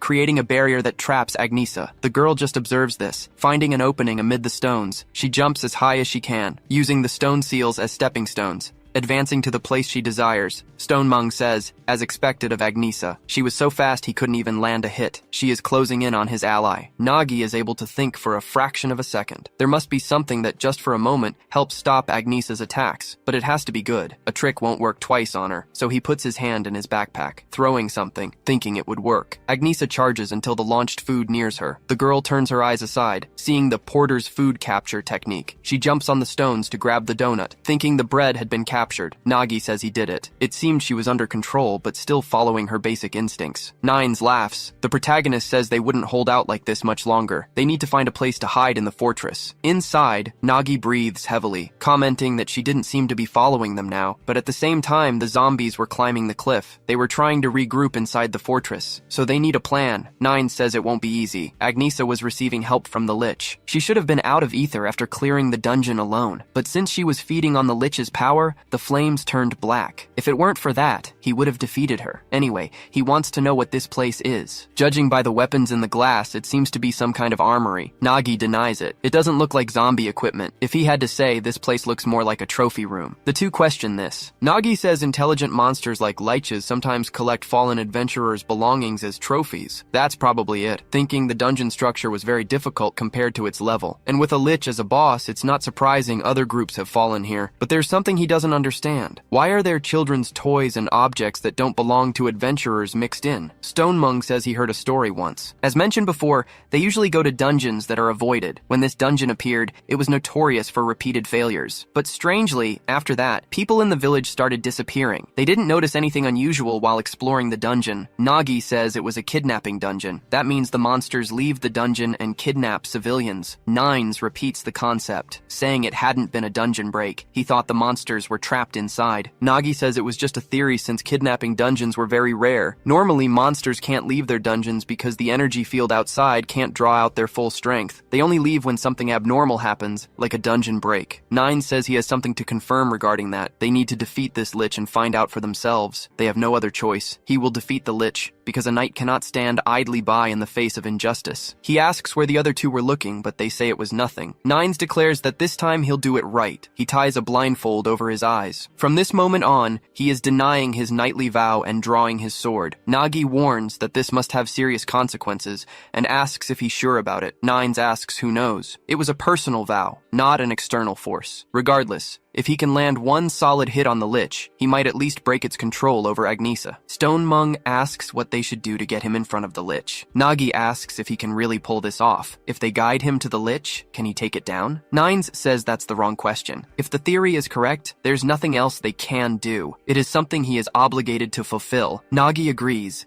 He will act as Nine's eyes to guide him to the boss. Stonemung questions the plan, noting they are already up against an entire army. To defeat the lich, they have to get past Agnesa and push through the whole horde. Nagi replies that he's right. To break the enemy army, they are going to need an army of their own. In the lich's chamber, Agnesa and all the zombies stand aligned. One zombie salutes its king, speaking in its tongue about something important. The lich comments that it seems the rats are coming to fight. They must capture them all, even take an arm or two if necessary. The zombies advance against the protagonist group. Nagi warns that they are coming and tells everyone to get behind him. Suddenly, the zombies trip on a tripwire. This causes an immense explosion of smoke, which billows towards the group. Nine says he can smell something delicious. Nagi asks if Gula is ready. She asks him to wait a moment, wanting to know if he's sure this will work. Nagi tells her not to worry. He will be aiming. She just needs to pull the trigger. A zombie appears through the smoke, dissipating everything in its path. Nagi opens his backpack slightly. Inside, one of the puppies holds a crossbow. He releases his entire army from within. Gula says it's time for them to prepare and then fire at the group. Nagi uses his secret technique, Porter Dog Machine Gun. Tens of thousands of arrows are fired against the skeleton army. Nines asks what is happening. The arrows continue firing non-stop. Nagi says they are just going to pass through to the boss room. Meanwhile, in a walled city inside the Adventurers Association, various people gather in the guild. A girl looks at her colleague, asking what Petra has been writing these days. She's been acting strange since returning from the Rift Dungeon, and the girl wants to know if she's writing research paper or something. Petra denies it. It was just a question on her mind, and she wanted to organize her thoughts. She was wondering if one really needs a combat-related talent to be an adventurer. The girl asks what kind of obvious question that is. It's clear. If you don't have a combat talent, you won't be one. Otherwise, why would people go so far to obtain one? She doesn't need to explain. Petra just needs to look over there. A man yells not to mess with him. Something says his talent is tailor. The man insists there's no way that's his talent and demands to do it again. He needs to become an adventurer, but the crystal ball says he cannot. The girl says she sees people like this many times a day. The chance of awakening with an adventurer talent is very low. Petra reflects that their life paths are determined so early. Every person who passes through the class ceremony at the guild is supposed to awaken their innate talent. The process analyzes the ether in their body and displays their talent written in the form of magical equipment. As a result, the rules for adventurers are extreme. Some people say it's better to discover your natural talent early so you can follow it. She admits she thought that way too. Her colleague says she still doesn't understand why people are so desperate to become adventurers. Even offering a chance at money or status, it's a dangerous and cruel path. They were lucky to get government jobs with salaries on par with average adventurers, but without the danger. Life was easy. Petra writes that even after what happened and meeting Nagi, she started asking herself something about a person's future. Furthermore, can dreams really be determined by the talents you are born with? Back in the dungeon, facing all the zombies being hit by arrows, Nagi's backpack keeps firing. He tells everyone to stay close. They might have overwhelmed the numbers, but each arrow was crudely made. The zombies will recover and advance once more. Nines asks if they are doing well. He can't see anything, so he has no idea what happened. Stonemung tells him not to worry. Nagi is incredible. He heard Nagi led a Rift Dungeon expedition,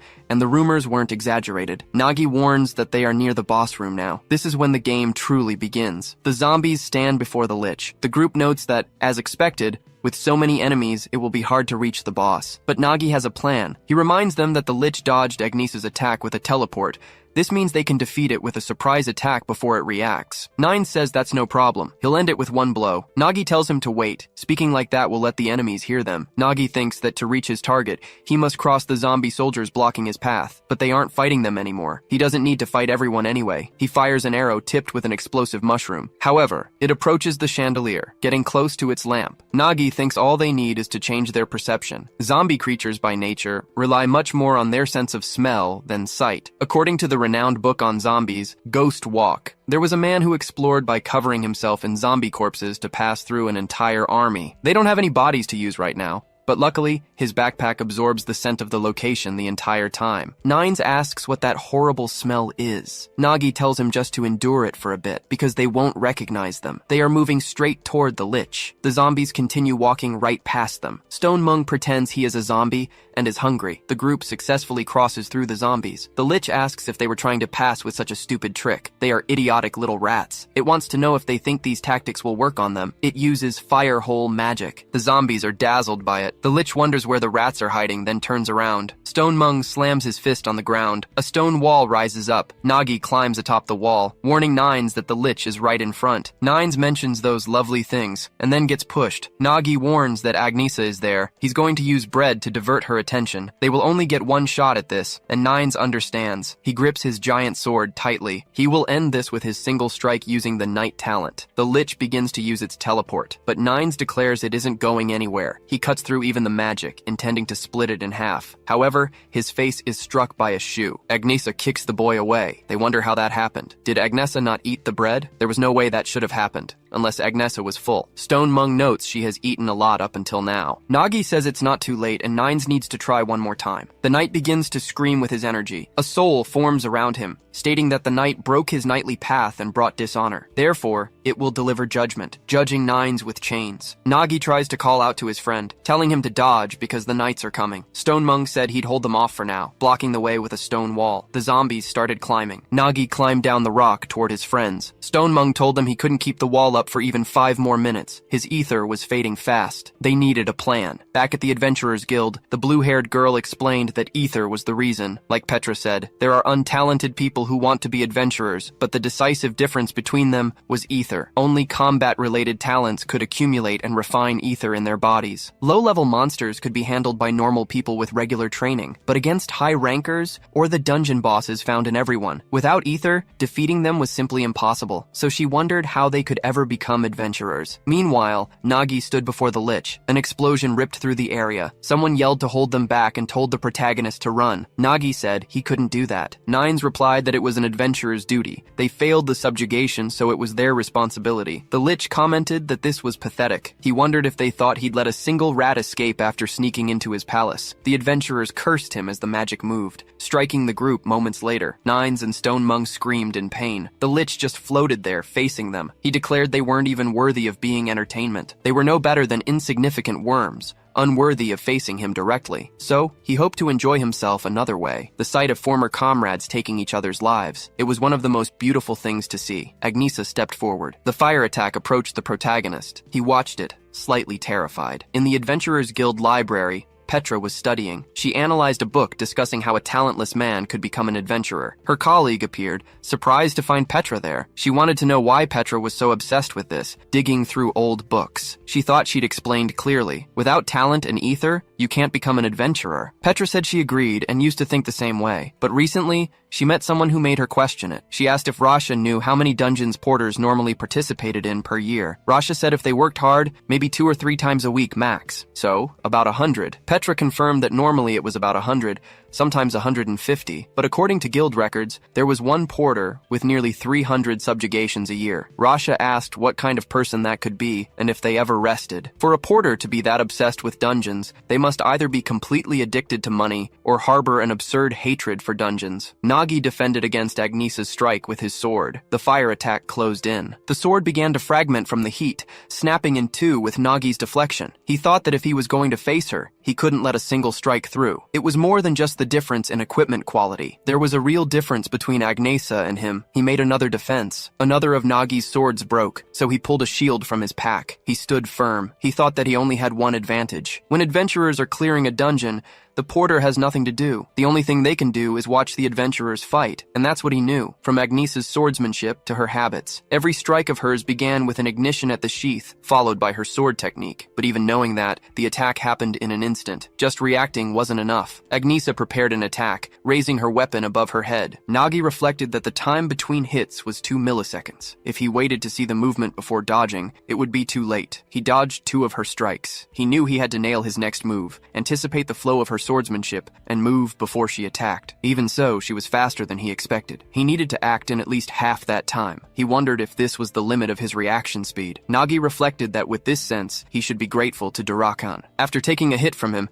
he had felt the speed of a mithril rank strike, but that was absolutely everything he had. If he stayed defensive, the situation wouldn't change. There were only 2 ways to break this stalemate. One was to defeat the Lich casting the domination spell. The other was to land a powerful blow on Agnesa and snap her out of it. Now the latter was his only option, even if he could land just a single hit on her. First the axe, since normal swords broke the moment they made contact, but if it was an axe like this, it would be rejected or invalidated, broken and thrown aside. Nagi realized the weapon didn't matter. Against the flame-infused Agnesa, it was sliced like tofu. He wondered about the spear. Maybe he could take advantage of its reach. However, the flames moved again. That attack was rejected and invalidated once more. The protagonist reflected that against magic that breathed like a dragon's blast, reach was meaningless. All that remained was to keep trying until something worked. He yelled for Gula to dump all the equipment from the backpack. All his weapons were thrown high into the air. Nagi advanced, meanwhile, holding 2 swords. He moved his fists at incredible speed, deflecting another strike from Agnesa. The sword broke again. Nagi stopped behind her,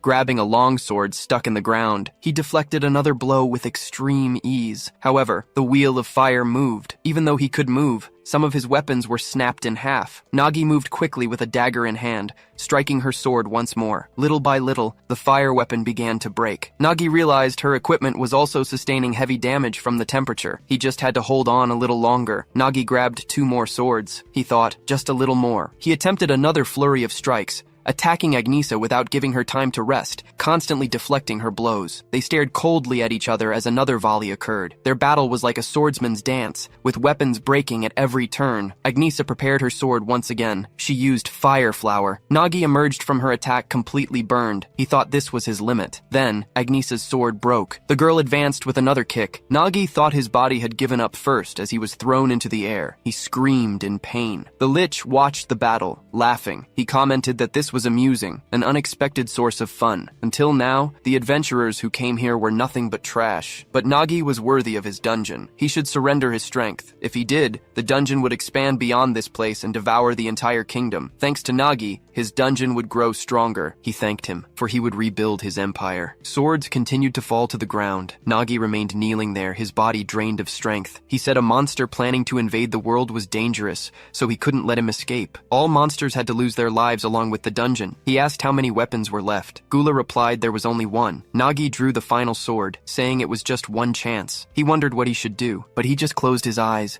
thinking there was no other way. Facing extreme crisis, Nagi lost consciousness for a brief moment. In a dreamlike state, he returned to the reason for his dungeon obsession. On the day he lost everything, Nagi made a vow to destroy the dungeons, but it wasn't something a mere porter could do. A man had told him to give up, yet looking at him it didn't seem like he would give up. As he knew, someone without talent couldn't become an adventurer. But there was one thing he knew for sure. Adventurers exist to defeat monsters. So, he questioned what happens if someone strong enough to defeat an adventurer appears. It wouldn't be easy, but it wasn't impossible. If he trained for a while, there might be a way. For him to master the technique of a single sword, learning a little of everything would never get him to an adventurer's level. Instead, he would improve just one thing, a sword strike containing all his power. If he could maintain that, his single blow would be capable of reaching the level of an adventurer. From then on, Nagi trained endlessly in a strike that held all his strength. No matter how hard he trained, nothing ever changed. It was like facing an insurmountable wall he'd never cross. Yet, he never stopped training. Maybe that was why. Even while unconscious, his body reacted on instinct, a posture honed by years of practice. It all started with the sword leaving its sheath. Nagi didn't have a sheath, so he used his backpack instead. The Lich screams for them to rejoice, claiming it will grant them immortality so they should cast aside their fragile bodies. Agnesa charges forward with a fiery strike. Someone without talent could never become an adventurer. Their ether couldn't be improved. They couldn't cut a monster. But then, the sword is drawn, glowing with blue energy. Nagi thinks, it's not up to me to decide that. He strikes with everything he has. Agnesa's sword snaps in two. The strike closes in on the Lich, closer and closer. The monster slowly closes its eyes. The battle scene, once amusing to it, spins wildly in reverse, because now, its body is missing its head. On that day, Nagi didn't know what he had done, but the blade that landed that blow was the one that bridged the abyss between adventurers and the talentless. And in the years to come, his swordsmanship would be remembered by this name. The swordsmanship that surpasses all limits. The Azrahan quick draw. Dungeons kept expanding without stopping. At that rapid pace, humanity's power couldn't stop them anymore. With the endless appearance of dungeons, the kingdoms of the world neared destruction. But then, humans awakened ether in response to the growing threat. Under the name of adventurers, they began conquering dungeons. Some say this distinction wasn't discrimination but protection. Rasha mentions that back in those days, there were people who couldn't accept reality and entered dungeons to hunt without the talent of an adventurer. You wonder what she thinks happened. They all lost their lives. Remembering that, separating people by talent might seem cruel, but it was a system designed to protect those who couldn't become adventurers. Petra thinks that was true, but perhaps it wasn't the most logical or real perspective. But on the day the dungeon break occurred in the rift, when Agnesa arrived at the scene, she saw the way Nagi looked at her. It was as if his eyes were saying that he too wanted to be an adventurer. So, hoping that talent wasn't the only thing defining adventurers, she leaves those words behind. Back at the Lich's fortress, Agnesa wakes up, wondering how Nagi managed that with a single blow. The protagonist says it's not over yet, and this thing is still alive. The Lich screams that he's a bastard for daring to lay a hand on its body. Liches are quite troublesome monsters. Besides being magical, they possess absurdly persistent life force thanks to their life vessel. Unless they are broken, they can revive endlessly. Nagi thinks he needs to move his sword again, but his body feels the impact of the pain. He collapses to the ground, thinking his body won't move anymore. Agnesa shouts for Nagi to rest. She'll correct her error. The Lich prepares another spell, telling the human to come. Agnesa dodges the attacks with ease. She thinks there are two ways to end a Lich. One was to find and destroy its life source, or continue attacking until its life force is exhausted. The Lich screams that the attacks were useless because it is immortal. Agnesa approaches, questioning if that was it, because it flooded its body with mana for control, but that was no different than exposing its own weaknesses. Through the flow of mana, she was able to see its life source, seeing that it was the throne. The Lich yells for that crazy woman not to attack, but Agnesa prepares her ignition mid-air. She charges and cuts the throne in half. The Lich is left slack-jawed at the sight, but it begins to be destroyed. It denies it, its dream being shattered so suddenly. Agnesa keeps moving her sword forward, facing the throne. She questions if Nagi is okay and what sword technique that had been. The protagonist sits on the floor asking who knows about that. He has no idea. He just thought he needed to stop her somehow, and things just worked out like that. Either way, he was just happy everything ended thanks to Agnesa. The girl says he doesn't have to be proud of that. He just brought injury injuries to everyone. Thinking that even under the Lich's control, she remembers everything clearly. Even though he wasn't moving on his own, Nagi fought on the same level as her, but the difference was overwhelming. And yet, he managed to cut the Lich behind her with that sword technique. She wondered what that was because it had been absurd. Even now, she knows this wasn't just his strength, but more importantly, it was his will to fight an opponent he knew he'd never beat. The guild leader tells Agnesa to remember this. In that world, they don't need adventurers with great power, but adventurers with great will. One day, she will understand and find someone like that. Someone who, amidst the crisis of disaster, still holds an inexplicable power to push through alone, unlike those who aim for personal gain through their strength. That was a true adventurer, and that was the reason why she, as vice captain of Twilight Wind, had to make sure this person joined. So, Agnesa says she's going to ask one more time. Her guild, Twilight Wind, wasn't like normal guilds aiming for money or fame. They exist to eradicate dungeons and prevent dungeon breaks. Because of that, they end up taking on more dangerous dungeons that bring no benefit, only difficulty. That was why her guild doesn't want those with great strength, but those with great will. Just like Nagi, who risked everything to clear the Rift dungeon without personal gain, all to prevent a break. Then she extends her hand to him, questioning if he wants to join her guild because they need him. Nagi looks at her hand, thinking that it was a guild dedicated to preventing dungeon breaks. He had already wished for something like this but never found one. If he had, that tragedy wouldn't have happened. A merchant calls out to the protagonist saying he was there, but he was too late in that case, because the village had already been burned down. Bodies were lying lifeless on the ground. Nagi could only cry, thinking that this was what he wanted to change. Perhaps this is what he needs to do, saying that if she is serious about this, then he would give it a chance to stop the breaks. Agnesa welcomes Nagi, now as a member of Twilight Wind. Stone Mung sleeps on the floor thanks to the Lich's magic, but he wakes up suddenly, getting scared by the scene of the battle, wanting to know about the Lich and what happened to Agnesa. But he begins to process the situation after seeing the two of them. Then he says she broke the control magic on her own and defeated the Lich. Incredible, as expected. But Agnesa says she'll explain later. Besides, Nines hadn't even done anything. She wants to know how long he's going to sleep, ordering him to wake up immediately after. Nines wakes up scared and calls for his vice leader, but he tells her to wait and grabs her, giving her a headbutt because he was going to release her from the control of the magic now. He questions if Nagi saw that because he saved Agnesa and didn't even need his sword to shine. Agnesa gets even more irritated, saying that she really is going to take this bastard's life. Nines questions what was wrong, and in this way, they cleared the cemetery dungeon and the gate was closed. Nines says he was the one who went through that hell, and Agnesa says the dungeon is over. But their work isn't yet. The items recovered from the cemetery dungeon. Normally, the association sends people to return them to their owners. But since the dungeon was far away, the chance of that happening was low, so they did it themselves. In a bed, a woman puts a pot on the fire, preparing a stew that looked delicious. The mother prepares the food with dedication, placing it inside a bowl. She and her husband sit down to eat with a bowl of food at their side, but that one had no owner for now. Nagi knocks on their door. Both are surprised to have a visitor at this hour, but the protagonist was holding the teddy bear. The mother starts to cry at that, kneeling on the floor for having lost her daughter. This was certainly more difficult than cleaning the dungeon, but it was still something that must be done. The group comments that they returned the belongings that belonged to the villagers. The association would be able to track the owners of the adventurers who wore guild necklaces. Agnesa says he must be thinking hard, but her guild believes this is part of an adventurer's duty. Nagi denies it. He doesn't think that's it at all. The victim's family he met cooked an extra meal every dinner because they never knew when their loved one would return. He doesn't think giving them this was right, even if it's the truth. They would lose hope, but Agnesa insists it was best. It will be painful now, but they won't be trapped forever. She's sure it was for the best. Nagi is left speechless. Nine says he still doesn't get why that damn Lich went so far to kidnap civilians. Agnesa asks who knows. There's an old rumor that dungeons get stronger the more lives they take. If it's the cemetery one, maybe that's it. But like Nine said, nothing makes sense. He saw the Lich's final moments with his own eyes. It was crying. He clearly heard it apologize to the creator. That name isn't something a non-adventurer should speak. This dungeon was full of irregularities. She continues, saying she doesn't know why people were kidnapped, but before anything else, they need to clear dungeons first. That's why they exist. After completing the hunt, they returned to the city a week later. Then Nagi found something shocking. Nero is begging, asking him to just spare a coin. Nagi asks what the hell happened here. He realizes the two were completely destitute. At a restaurant with the pair,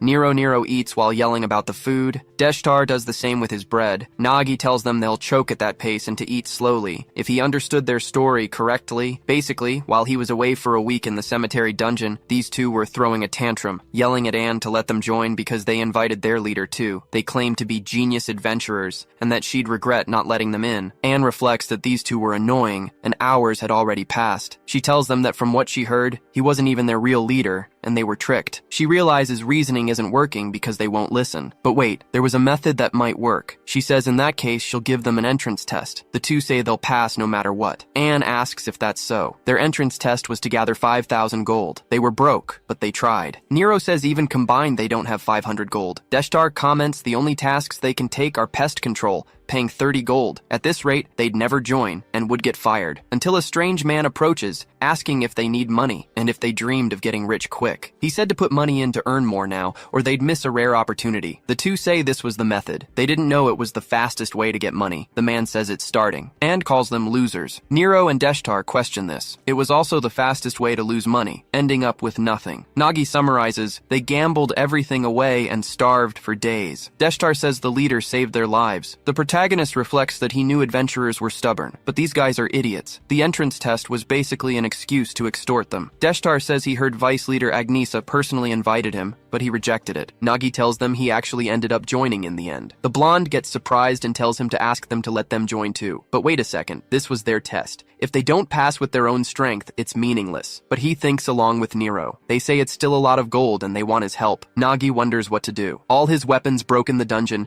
and he needs gold. Now there was a perfect way to make money. Maybe he should check the guild for available dungeons. He tells them he'll help, so they should follow him. At the Adventurers Guild office, Petra continues signing her documents. Nagi catches her attention right away. The girl asks what brings them there. Nero tells her not to be surprised, because the leader is going to help them get rich and swim in money. Nagi says he'd like to take these two into a dungeon and wants to see what's available. Petra replies there are regulations. However, she immediately understands the protagonist's idea. She asks if he's thinking of going to that dungeon. A minecart starts moving along the tracks, heading toward a door. Deshtar screams about it, and Nero does the same. The necromancer says in the last dungeon they kept going up, and now they're going down. Nagi just says everything on the surface was already taken, so they need to go deeper. But they shouldn't worry. They're almost there, crossing through the door right after. They end up in the lower levels of the dungeon. Nero says this is weird. They came deep, but there are no monsters. Deshtar says he was dying for a fight. Nagi explains it's because this dungeon has already been cleared. Everyone wonders about that. The dungeon was a mining type, full of ore. It was one of the best places to make money even after being cleared, since the ore doesn't disappear. Because of this, guilds accept quests to clear all the monsters first. Then they hire miners to extract ore afterward. In other words, a mining dungeon was usually an empty field with no value. But the deepest part was different. The ores were untouched since transporting them cost too much money. Nagi says this was his target. Various ores are right in front of them. This was the D-rank mining dungeon. Nero tells them to look at all of it. Nagi explains there are many tons of high-quality ore here. This is where the true value of his backpack shines.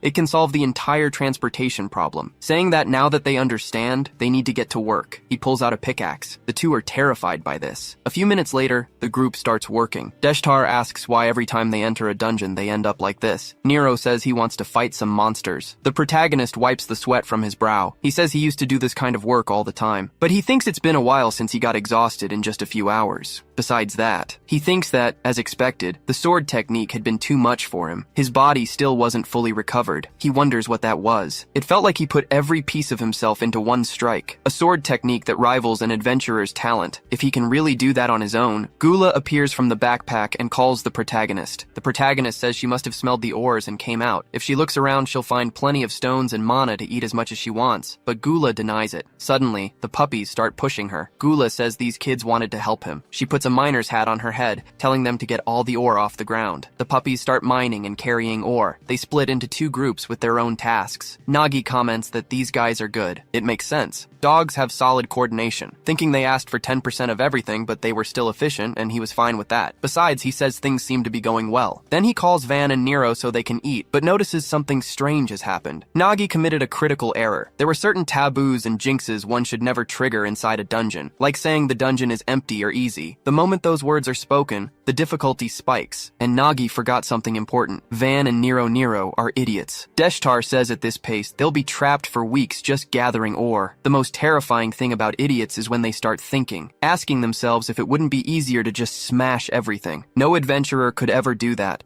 except the genius Van Deshtar. His finger explodes one of the ores in front of him. The second scariest thing was when an idiot truly believed they were a genius. The two celebrate because it was brilliant, but the wall begins to crack. destroying everything into 2 pieces. Deshtar wonders what that was. A stone monster appears immediately. It starts moving its hands, opening 3 eyes at once and releasing a blast. The monster plants its foot on the ground, moving forward immediately. Nagi shouts for everyone to run. Nero is confused. They said the dungeon was clear. The protagonist explains that Van's explosion triggered the opening of a secret section in the dungeon, known as the secret room. Secret rooms are called a dungeon within a dungeon, and are connected to a point rarely discovered. Finding one means valuable rewards inside. For most adventurers, it's a dream come true, but not for them. The guardian of this hidden room was a rank C target, the Yellowstone Golem. There was no way this group could handle that. Nero yells for the captain to look ahead. The exit was completely blocked. It seemed the explosion reached all the way here. Deshtar complains it was his fault too, but Nagi says it was just proof of how strong he was. The boy takes it as a compliment, though Nero remarks it didn't seem like one. Gula says to leave it to them. The dogs will clear the path. Nero is surprised as a pack of dogs just bursts out of his backpack. Nagi thanks Gula for that. This settles what they need to do. While the escape route is being made, they have to distract the monster. Deshtar says this error happened because of him, so he'll take care of it, but Nagi says it's too dangerous. This mine has a high concentration of ether. If another explosion happens, they don't know how it will react. If a chain reaction explosion occurs and the dungeon collapses, they'd be buried alive. Deshtar wonders if he can't use his finger summoning, and if he can't use that, then he wants to know if he isn't just a normal person. Nero says to leave it to her. She's finally going to fight a monster. She had been waiting for this moment. Nero advances, heading out while warning that she will take this down by herself. Nagi tells her to be careful. Fighters and golems aren't a good matchup. The girl moves her flaming leg, hitting the monster's jaw, but she gets surprised by something. It was very hard and had hurt her foot. The golem starts running after Deshtar. Nagi questions if the girl is okay, asking if she has any special ability she can use. Nero says her skills are athleticism and flexibility. Deshtar interrupts, asking how many times he has to tell her that's not a talent, yelling that she was famous on the battlefield for having absolutely no talent. Nagi thinks this is bad luck. If she had an ability, they could find a way to use it. Special abilities are precisely what adventurers need to fully utilize their talent, like Agnesa's fire or Van's finger ability. Deshtar says honestly, her physical ability was on par with a special ability, but the girl says that wouldn't help. Nagi thinks that in the end,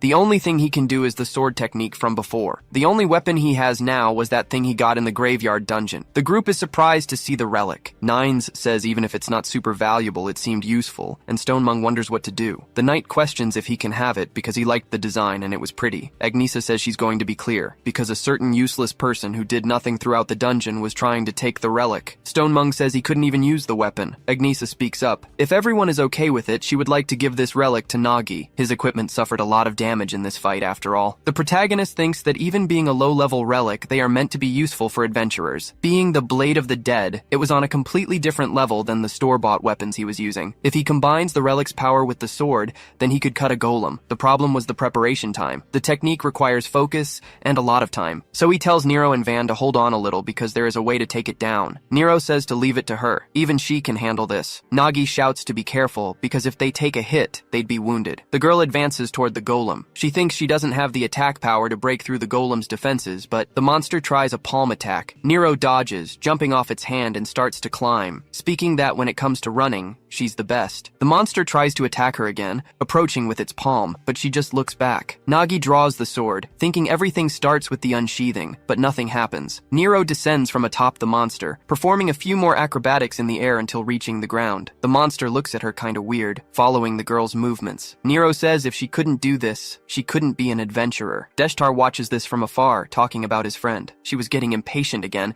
just like she was on the battlefield. Then he yells for the captain to do something quickly. Nagi concentrates his energy, drawing the sword with ether. Nero dodges yet another blow from the golem. She tells them not to worry, remembering when she was teased for having no special ability. She had been underestimated just for being a beast woman, but even so, she still wants to become a great adventurer. Dodging all the golem's blows with acrobatics, Nero says she was going to prove it to everyone. The sword is completely drawn. Nagi thinks this is ready. It was the same feeling as before. He feels that he could cut through anything that exists in the world. Deshtar yells to wait a second, calling Nero's name. She needs to look behind her. The girl gets scared by this, but the protagonist's blow approaches. As the strike attempts to attack the girl, Nero is thrown far away by it. The protagonist continues in his state of concentration, moving his foot and his sword. Then he uses the quick sword, which diverts the trajectory away from Nero. The strike nears the monster's face, cutting a part of all that. An explosion happens inside the cave. The smoke starts to dissipate. Deshtar questions what he had done because it was incredible, and Nagi just sighs, but the necromancer mentions that thing. The protagonist asks him not to speak, but Deshtar questions if they had taken it down. A girl comments that Nero works very hard and everyone knows it, but honestly, she doesn't help much with anything. They just imagine what happens if she ends up on the same team as them in training. Another girl says she would fail the exam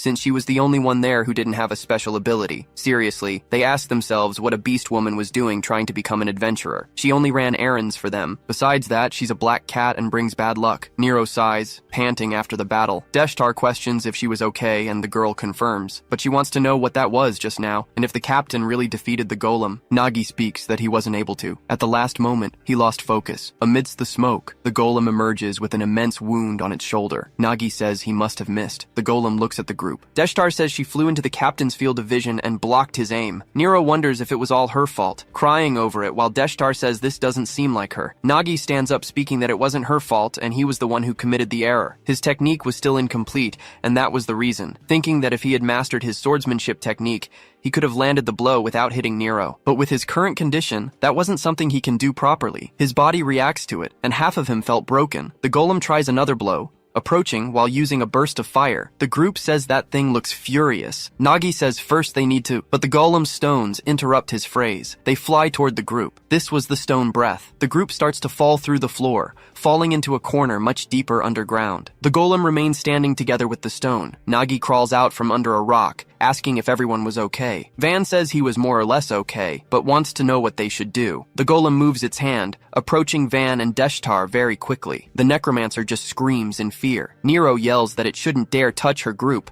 advancing with 2 pickaxes and striking the monster. Nagi says it was dangerous and she should come back. The pickaxe in the girl's hand shatters. She wonders what to do. Her attacks weren't working anyway, but there must be a way. This crappy gear was just slowing her down. She was a martial artist, and that was reason enough. The golem was full of cracks. If she aimed for the fractures the leader made, she strikes the monster's shoulder. The girl tells herself, if that's not enough, then she has to hit it twice. If twice doesn't work, then 3 times. She keeps repeating 3 times. She just has to keep hitting. Her hand is completely worn raw, but the girl keeps pounding the creature. The golem gets scared now that it's actually taking damage. It moves its hand, throwing the girl far away. Nero slams her back against the wall, shattering many rocks with the impact. Back on the battlefield, she could have argued with her teammates who underestimated her and forced her to realize this. But imagine this strange situation, thinking that it wouldn't change anything, and that they never truly accepted her. In the end, what she needed was to prove it to herself. Van might be stubborn, but he can summon powerful explosions. And the captain split the golem with just his swordsmanship. She was the flaw in the raid group. If she wants to keep standing beside them as an equal, she has to prove she's worthy too. The golem's hand approaches the girl. Deshtar asks what she's doing. She needs to get out of there. The strike closes in on the girl. She keeps her head up because she's going to prove it to herself. The golem's blow hits her. The 2 guys are surprised by this. Nagi says he had no doubts about that stance. This phenomenon was something he'd seen countless times while working as a porter behind adventurers. Sometimes this happens to adventurers. The Monument of Enlightenment. Nero is glowing as the strike approaches. Her eyes were closed. In her head, she walks through a sea, wondering where she is, since she thought she was fighting a golem just a second ago, wondering what this could be. A voice speaks, "You who walk the path of battle, to you whom I have seen strength in, you shall receive my power." This was the martial artist's monument, the gladiator Galatus. With this, she must take the lives of monsters and conquer dungeons, and save her world. They say that for gifted adventurers, this phenomenon is growth. He never found it himself, but he knows that those who remain standing can always take another step. Nero clenches her fist tightly, activating her martial artist special ability. It's called Shockwave. The girl charges forward with her martial artist talent,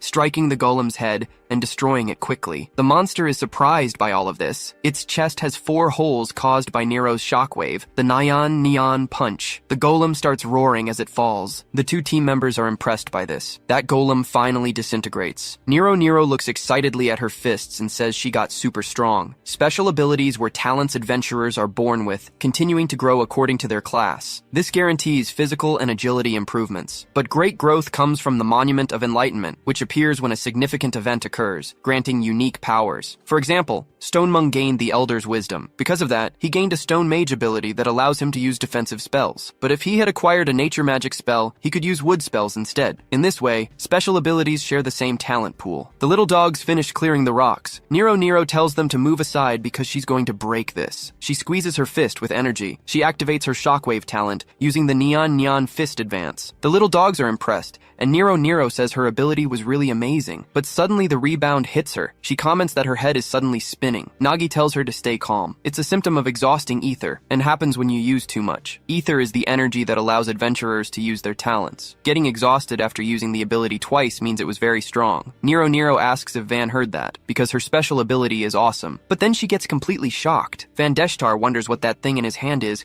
because it suddenly flew out of the golem. Nagi says it was a soul resonance. He hadn't met many adventurers with necromancer talent, but he heard they can extract souls from monsters that match their affinity. Van says he remembers hearing about that at camp. That means it's his. So he squeezes the ghost, absorbing it into his body, commenting that he feels it coming to him. His ability was handiwork, and if he adds the Yellowstone Golem's soul to it, he understands how to use the ability. This was the soul impression he managed to move to his finger. Then he uses the thumb summoning immediately, with his necromancer talent called Arise. The golem starts to emerge from the smoke, turning into a huge thumb of Van's. He says it's much bigger than the original, but the height difference makes him dizzy, so he tells the monster to kneel. That golem obeys the orders immediately. Van says it's much better at this eye level. Nero complains that she did the hard work, but he got all the payment. Van says it's just because he's a genius. The girl yells at him to send that thing back before it explodes. Nagi reflects that this is how adventurers get stronger in an instant. It was so fast that people without talents couldn't keep up. He was genuinely happy they were both evolving quickly,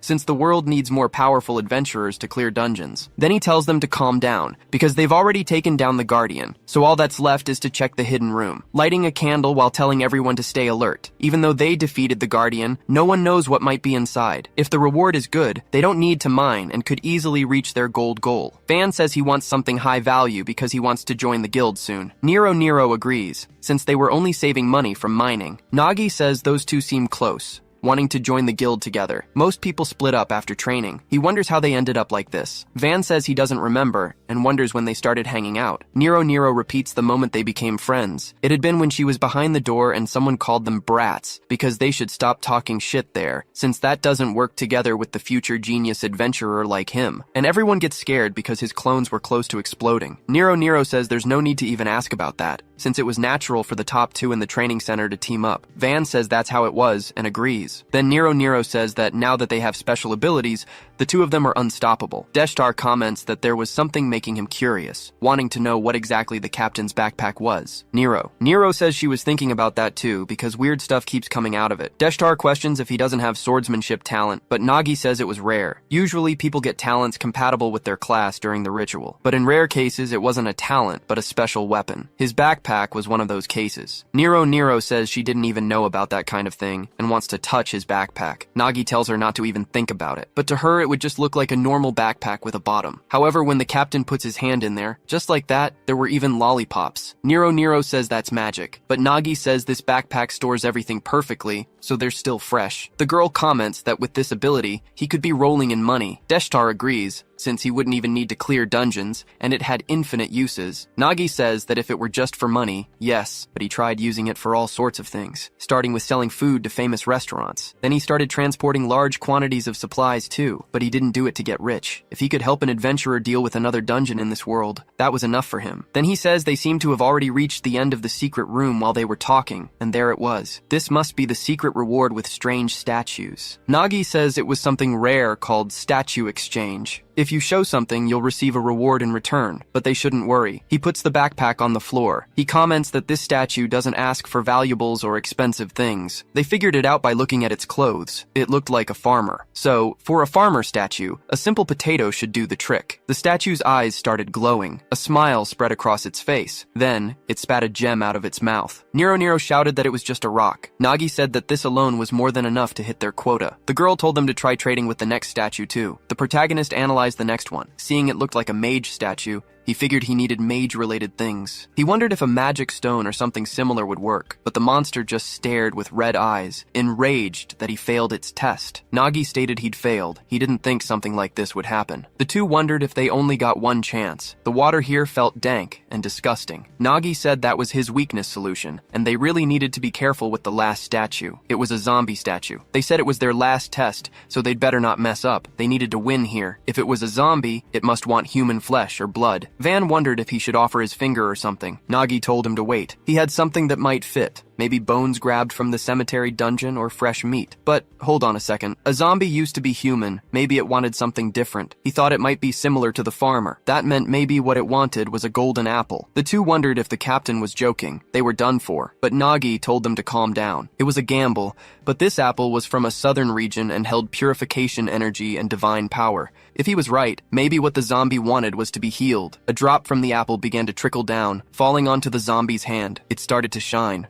Remembering its past, a bright light illuminated the room the protagonist was in. He told them to watch. The zombie was being healed. The statue was transforming into something secret, turning into the figure of a king. The two said they could count on the captain. The villager revealed a golden box. Nagi and his group were surprised, but the chest opened on its own, emanating a brilliant glow. Nagi announced that this was a relic. Back at the Twilight Wind Guild office, Anne grabbed the sack of coins, saying they really brought back that much. The two claimed it was nothing for geniuses like them, and now they wanted to join the guild. Van said they finally did it. Honestly, he thought she was trying to scam them, but after going out to earn gold, it all made sense. She wanted them to grow through experience, and they even unlocked new abilities thanks to it. Anne agreed with them, wondering what was wrong with these idiots, but it didn't matter. She would get things done now. At the Adventurers Guild, a girl approached. She smiled, showing her cat ears, and walked up to Petra next. The inspector noticed her immediately, saying they were back. Van and Nero. Nero had returned along with Nagi, and with those emblems on their clothes. She congratulated them on joining the guild. Nero stated there was nothing they couldn't do with their talents. Van added that the Twilight Wind Guild had an eye for talent. The girl told Petra to listen well. They went to the depths of the mining dungeon. Van even exploded, and a golem appeared. They defeated it, and now they wanted to trade something valuable. Petra said that was impressive. Nagi changed the subject, saying the reason they were there was because of an item. He wanted to know if the appraiser was available. Nero agreed, and the protagonist stepped in front of her. Showing the martial artist relic, Petra asked if they found this in the mining dungeon. Their luck was incredible to have found a secret room. Petra could do a basic evaluation. Van said they should just sell it now, but Nero refused. Since this was the first relic they got from a hunt, they couldn't sell something so valuable. Back in the dungeon, Van yelled about finding a relic. He wondered about all this, wanting to know what it was. Nero questioned if it was better than emeralds. Nagi wondered if these idiots really didn't know anything. He explained that relics are special equipment used by adventurers. They are more valuable than normal items, and this one was identified as a martial artist relic. Given that Nero awakened her special ability in this dungeon and found the martial artist relic, it seemed like fate. He wanted to know if Van was thinking the same thing he was. Deshtar said they were on the same page. Nagi said it was a gift for Nero for unlocking her ability, but Van shouted they should sell it. The two got into an argument over it. Nero celebrated because he planned to give her the relic. Van insisted they sell it because the gold was enough to buy top-tier equipment with plenty left over, but Nero refused. Petra interrupted, saying Van shouldn't do that. Comparing a relic to normal equipment was an insult in itself. Relics are the heart of adventures and the key to conquering dungeons. Each relic is a magical artifact with its own abilities. Its real value comes alive when it resonates with ether. So, a single relic that matches an adventurer's ether would make them become much stronger. The two said that was the reason so many adventurers explored dungeons. Nagi thought Petra was absolutely correct. Some high-level adventurers are practically covered in relics from head to toe, but ironically, the existence of relics had made skill equipment like his backpack seem obsolete. No matter how useful the ability was, in this world, there were many relics that would be better. Petra said she would take a look to appraise the relic, using her scout talent. She converted the relic's properties into text. The evaluation finally completed, and the relic began to split apart, transforming into something completely new. It turned into the copy, rare rank. It copies the user's ability. That relic started meowing because of its cat form, manifesting into smoke headed towards Nero. And then, It fused with the girl's ether. Nero said it equipped itself. Petra congratulated her. It seemed she and the relic had great compatibility. Nero questioned this. The inspector explained that some relics don't let their owners choose them. They choose their own owners. Nero asked if Van heard that. It was hers now. But Deshtar said, thinking about it, the captain must have a relic too, as she felt similar energy from him. Nagi said he got it in the cemetery dungeon, and it was in very bad condition. Relics are very hard to repair. Petra questioned what he did to end up like that. The protagonist recounted that he swung it once, and that happened. Van said he messed up, but if not for that, it would have cut. Petra reflected on splitting the golem in two. That was a Geddes relic made of black iron, and he swung the sword once and left it in that state. The more she learned about him, the more impressed she became. Even without talent, Nagi continued advancing, while she didn't. The protagonist apologized for coming there just to chat. They had a meeting, so they needed to return to the guild first. Rasha noticed Petra's expression, analyzing it for a few seconds with curiosity. Back at the Twilight Wind Guild office, red ink spread,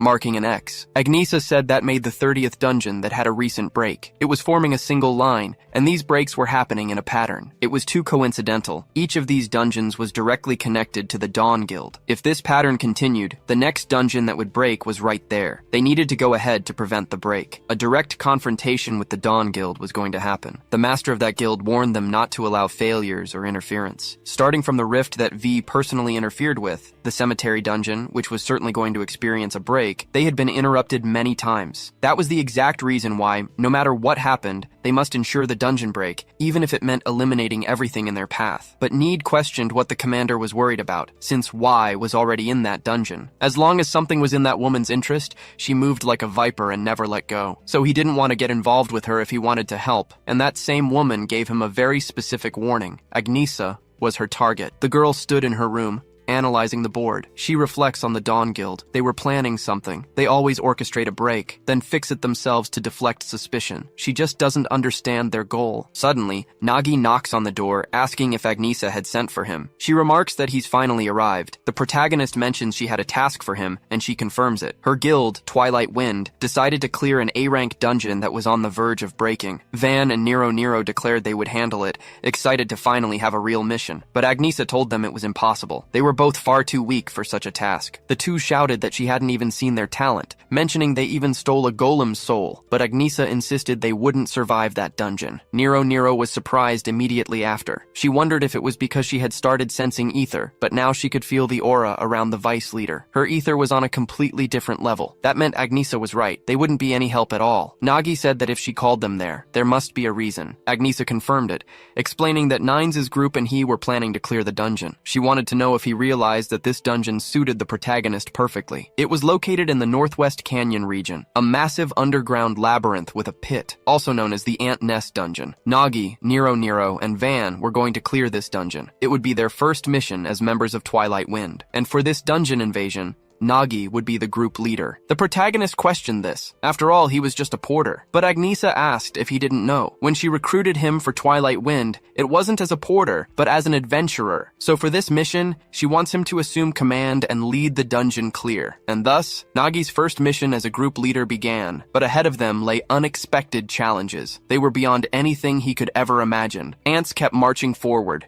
chasing the running adventurer. Suddenly he looked back and was struck in the chest by a stinger. The ants kept approaching. The adventurer wondered how this could be a C-rank dungeon. It should have been at least rank B or rank A, especially that giant ant, wondering what the hell that thing was. Because of it, all his companions had lost their lives. A woman said she had been waiting for this. Sitting on a broom, she called Agnesa's name. Later, in the guild office, Nagi placed bread on the table, commenting that making him a group leader so suddenly was overwhelming. He wondered if it shouldn't be at least a gold rank, but Agnesa said it was fine since the request was made under her guild's name. She had already signed off on it anyway. But Nagi remarked that even if it was a C-rank dungeon, they would fail if it were just the three of them. Agnesa told him not to worry about that. He already knew that ant nest dungeons were usually tackled jointly with other guilds, so he would have other raid teams. He didn't need to worry about failing. Besides, he had already led the Rift dungeon, and honestly, he had led the cemetery one too. Nagi was someone she chose personally. so he should trust himself. And there was one more thing. Someone in the ant nest would be his perfect support. He's a bit harsh sometimes, but he would be a great help. Nagi said he understood, but in that dungeon, they needed something major. Agnesa commented that they must be thinking the same thing. They both spoke about a scout at the same time. The ant nest dungeon was a constantly changing labyrinth, so a scout was essential to guide their path,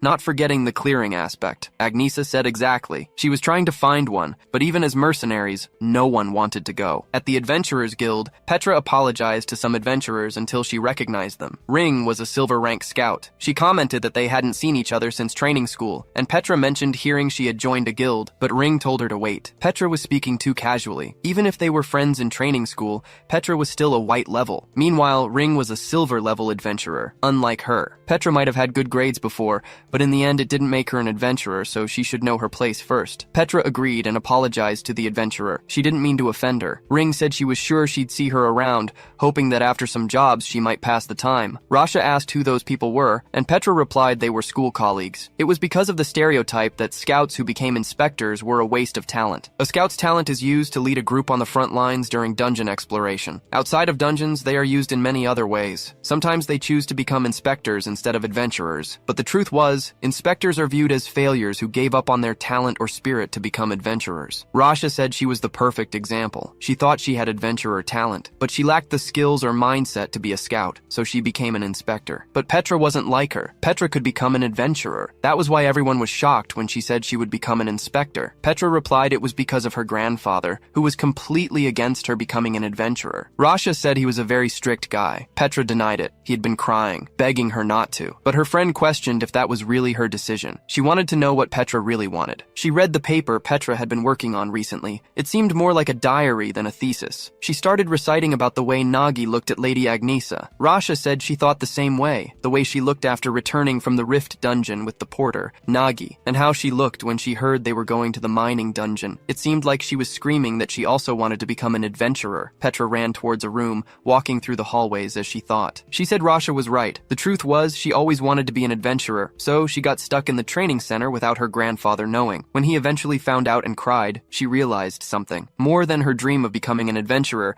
Petra wanted to be a good granddaughter who could take care of him. She knew he went through hard times after her parents lost their lives, and all she has is the dream she hadn't given up on, or something like that. Rasha analyzed it, calling Petra's name and asking if she was some kind of idiot. The girl questioned this, not understanding anything. Rasha said maybe now her grandfather wanted her to have a safe life, but what he really wanted was for her to be happy doing what she loved. Petra said she really did it, wondering if it was okay, and if she could really go with what Rasha had said. Then she knocked on the office door a few times, announcing she was there for the adventurer exam. She wants to change careers from inspector to adventurer. A butler said there was enough time for a cup of coffee to get cold, but he wasn't sure if it would be worth anything since she had done very well as an inspector, and it would be better to continue on that path. Petra said her friend recommended taking the exam, which luckily was today, but the butler disagreed. The correct phrase would be unfortunately, since he was the examiner this time, so he should introduce himself as Mr. Pachi. She probably knew him better as the adventurer killer. Petra thought she had heard of him. He doesn't literally take adventurers' lives, but his exams are notoriously strict. Most fail, and those who pass have low ranks. Pachi said he didn't need to test her. People like her trying to change careers show up every year, but the chance was less than 5%. Maybe their talent or ether changes over time, or abilities awaken late. They come for the class transfer with hope in their minds, but they will only find hopelessness. That machine measuring potential was absolute. If her talent was lower than before, there was no chance of improving, so she didn't need to do this. Just place her hand on the spot, and it would show the girl the truth. Thinking that he was Mr. Pachi and had seen this kind of thing hundreds of times, he bet she wouldn't even pass the ether test. If she were going to become an adventurer, it would have happened a long time ago. Petra honestly isn't sure she's doing the right thing. It goes against her grandfather's wishes after all, but the reason her heart changed wasn't just a desire to be adventurous. She asked Nagi once why he keeps risking his life in dungeons. He answered as if it were nothing. He said it was just something someone has to do. Petra thinks that sounded so casual, but she knew what it meant. Invading a dungeon without ether protection was like diving into fire with no gear, even for a porter. And yet, he spoke those words as if they were obvious. Petra just felt ashamed of herself. Even with her natural talent, she hadn't done anything. Outside the exam room, the girl breathes deeply. Ring approaches, telling them to look. She really came back to test to be an adventurer again. They had been there less than 30 minutes, so she must have aced it. They want to know her thoughts on becoming an adventurer, until Petra moves her gold necklace. The other girl is impressed, wondering what that thing was. In her chair, Rasha complains. Petra was a great co-worker and told her nothing, and now she's lost a friend. Back in the guild room,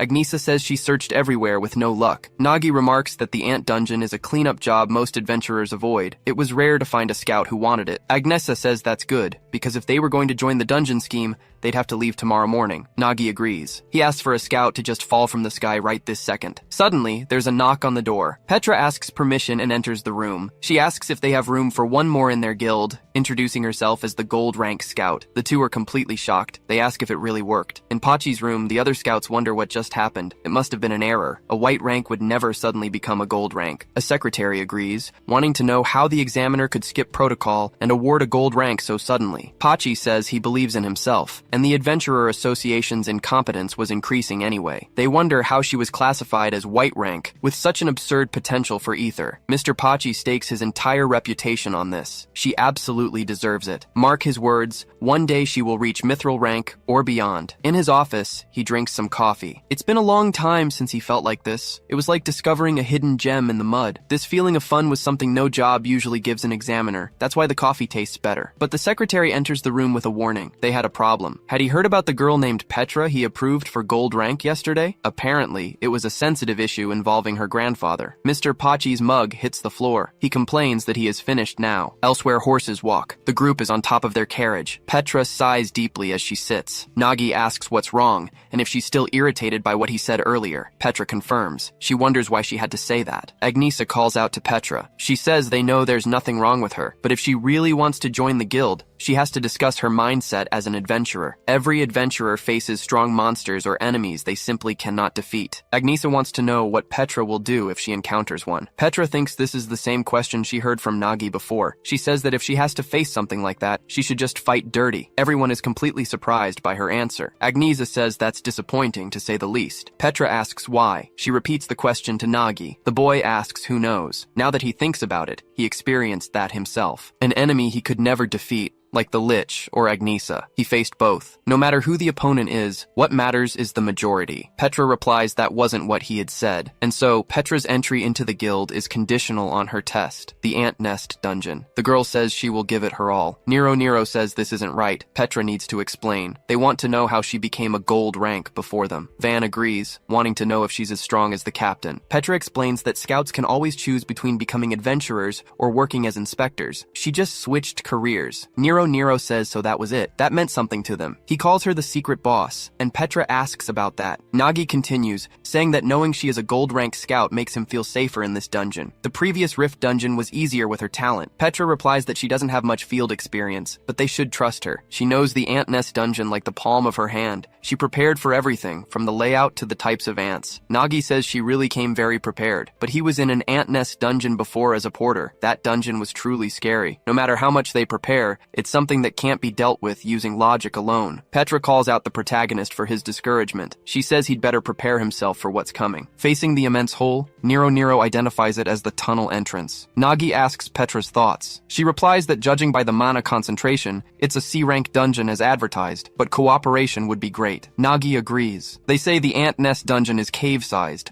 and the entrance is huge. Suddenly, someone appears and questions who they are. He wants to know what they're looking at. They are from the guild No Answer, and his name is Gerald, the raid leader. He tries to discover who the captain is. He assumes it's Petra because she is a gold rank scout, but the girl denies it. The captain is Nagi. Gerald evaluates his rank. He says Nagi is just a porter. Another colleague of his bursts out laughing. It's hilarious that a white rank would be a raid captain. Nagi says he expected this kind of reaction. Nero says this guy doesn't recognize a sleeping beast. Petra complains that this is very rude. She hates judging someone entirely by their rank. Gerald questions that response, asking if their captain really is a white rank. In that case, he has a suggestion. Why doesn't she join his team? His current scout is only a bronze rank, and besides, she's beautiful. Petra refuses since her captain Nagi is much more qualified. Gerald says he understands. These clowns really are something. Perhaps they should show how a porter is treated. He orders his luggage guy to get over there, asking if he was grinding his teeth again. Something moves along the ground, crawling. Gerald says these days porters are full of complaints and act as if they're losing their lives. The boy just apologizes to Gerald. Petra asks if that isn't too much to carry, necessary since it's way above the limit. Gerald speaks up. They must carry it and not spend energy talking. This is how a porter must be treated. If her captain is a porter, everyone will be treated like porters. Petra says she expected this, but didn't think it would be so bad. Nagi tells her not to worry. He thinks they are just guys like that. Porters are always overloaded. At least 7 porters had backpacks bigger than themselves. Nagi had forgotten after working for decent adventurers for a while, but this is how porters are treated. They are just walking backpacks. A girl speaks up saying they seem eccentric, but that doesn't matter. In a dungeon like this, they had no choice but to clear it themselves. Everyone is strong after all. They just agree with Johanna. But the girl says dungeons scare her, so it would be better to have the highest number of allies possible. Gerald says that if Lady Johanna speaks, he will follow. It's better to stay close to them for protection. He says the guy should be grateful to Miss Johanna. Normally, he would have started a fight with his guild. Now, he just needs to stay at the back the entire time. Johanna wonders if it's time to head out. She's sure this is going to be an incredible adventure. Nagi watches her from a distance,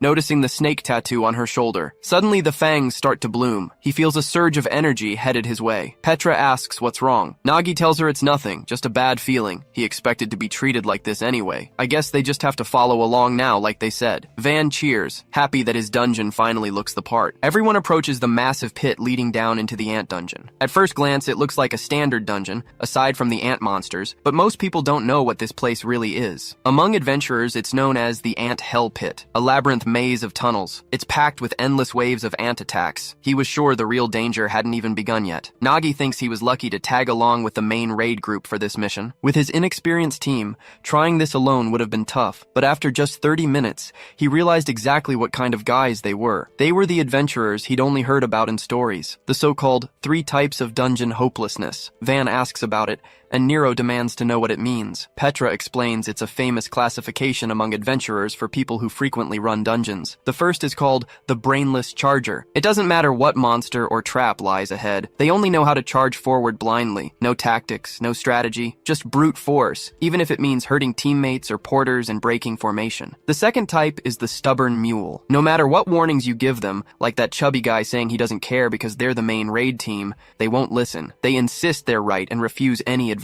Their egos make the dungeon a total nightmare. And the last one is the Flirt for Brains. Like when Johanna comments a guy is amazing, and he immediately says he'll protect her and take her for coffee later. He's the type of idiot who comes to a dungeon looking for love instead of fighting monsters. So, in conclusion, this hopeless team was the best he could get. Nagi wonders if they'll actually be able to clear this dungeon. The scene takes place in the Ant Nest dungeon, a place that appears from time to time. Because of this, the association gathers guilds to do a routine sweep of its sectors, but since the rewards are terrible, nobody really wants the job. We're then told that the current guild is doing the same old thing, so they pick up the pace, wanting only to clear the bare minimum and get out of there quickly. But the more they push the pace, the more exhaustion builds up in one of them. Sweat is already pouring down his face, and his glazed eyes show he's at his limit. We then understand that with this rush, the porters end up getting exhausted. Expeditions need them to function, but most adventurers don't even care. At that moment, Nagi turns and asks if the boy is okay, offering to carry his load. The porter refuses the help, telling him not to worry about it right now. He then struggles to his feet, saying that carrying the pack is his job. Nagi realizes the other guys on the team are pretty unpredictable and decides not to make a scene, but one of them loses his patience,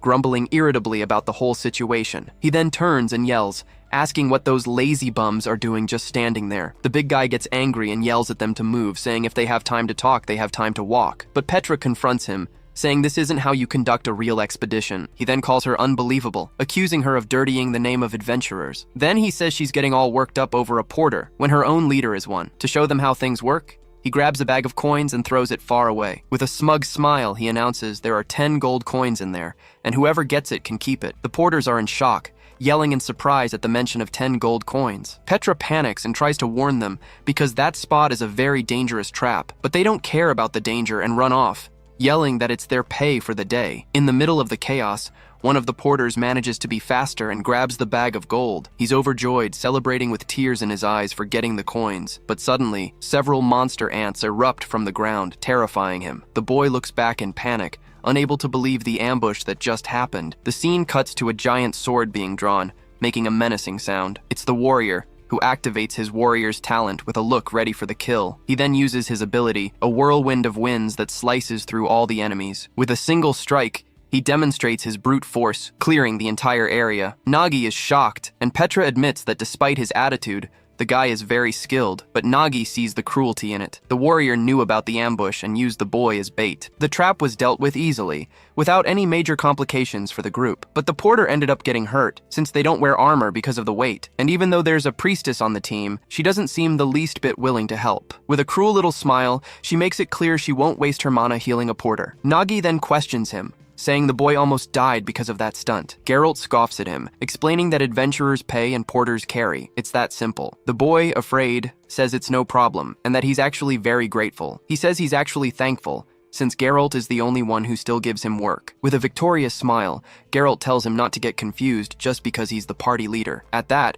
Nagi understands that this is the harsh and sad reality for all porters. Then, another member chimes in, saying that since they have issues, something should be done. The blonde guy then suggests they split up, since the path ahead divides into 2 routes. Geralt agrees with a smile and tells Nagi's team to handle the dangerous Zone 1 by themselves. Despite the provocation, Nagi accepts the proposal without arguing, keeping his expression calm. In his thoughts, he figures it's for the best, but he already suspects the other team is up to something. The scene shifts to Zone 1, with the group climbing down a steep wall as Nero celebrates the action. They finally reach the bottom, and Nagi comments that the area is truly gigantic. He then explains that they were just in the tunnels before, but now they've reached the real nest. With that, Nagi warns the group to stay sharp, because they definitely didn't take the easy path. The scene cuts to Van Destar, who can't contain himself and starts laughing mockingly. He says their scout is a rookie, because if she were experienced, she would have avoided that route. Geralt is completely satisfied, since the other team will draw all the attention and make their job easier, and they don't even suspect a thing. As the map shows, the group was sent straight into a trap. Nagi's team has just unknowingly walked straight into a death vortex. They continue to advance cautiously through the cave, having no idea what awaits them ahead. Suddenly, the entire floor begins to tremble and crack, signaling that something is about to emerge. Petra gets goosebumps and wonders what that strange noise she's hearing is. Suddenly, a swarm of giant ants bursts from the ground, kicking up a huge cloud of dust. She panics and warns that they're coming from behind as the entire floor cracks open. But then someone corrects her, shouting that the attack is actually coming from above. With that, the monsters break through the ceiling and appear in a horde, completely surrounding the girl. Nero is terrified and yells to Nagi, warning him that the enemies are everywhere. Nagi then reflects, thinking that no one takes a porter seriously as a team leader, but he grips his sword tightly. Since she trusted him, he has to prove his worth. Now, with 2 swords in hand, he prepares to face the horde of monsters alone. With a furious look, he shouts for everyone to get ready and move to their battle positions. He takes the lead in the fight, and with his 2 swords, he readies himself for the first strike. With a single motion, he charges forward and cuts down the enemies with impressive speed. In his thoughts, he analyzes that the ants are dangerous because of their speed, but after witnessing Agnes's speed, he gives a very confident little smile. He finds the monsters so slow they're almost boring, and he charges at them without fear. Nagi advances on a monster, dodging its claws with a very agile move. He thinks that he doesn't need magic to cut down the normal monsters that appear before him, but his blade fails to pierce through, revealing their carapaces are too hard. What works here is what he learned as a porter, aiming for the weak spots. It's explained to us that porters have 2 functions. One is to carry equipment. The other, of course, is to collect all the items dropped from the monsters' bodies. And since adventurers never give them enough time, they learn to cut quickly and find the weak spots. It's because of this past experience that he knows exactly where to strike. The ants have a very weak joint around their waist, which is their blind spot. Because of this, even a common blade can easily cut through the monster's defense. The real problem, however, is that they attack in a coordinated swarm. They use their pheromones to stay in perfect sync during combat. But if he messes up the scent with something stronger, like a mushroom, everything changes. The strategy works, and the item's smell makes the monsters much slower than before. The creature still shrieks in pain as green goo splatters everywhere from the hit. After the attack, Nagi leans on his spear to catch his breath, but Nero shouts that he can't have all the fun to himself. With that, his cape flutters in the wind as he prepares to jump into action. He announces that it's their turn now and charges toward the monsters along with Van Destar. The girl then activates her martial artist talent, concentrating energy in her hand. Then, she unleashes her powerful meow meow strike, landing a direct hit on the enemy. The attack is so powerful it creates a shockwave, sweeping away several monsters at once. But then, a mysterious relic called Copycat appears out of nowhere and begins to glow. It copies Nero's ability and fires off several shockwaves that clear the area. Nero is impressed and shouts that the item is simply incredible to watch. Van Destar then announces it's his turn and activates his necromancer talent. He says it's time for the genius to shine, and creates several clones of himself to fight. Nero and the clones then leap into the air and dive down on the enemies with full force. Nagi watches from a distance, thinking that fighting with magic is a lot easier, But he warns everyone to be careful and not waste their mana, as they still have a long way to go. Suddenly, Nagi feels a strange tremor, wondering what that sound is.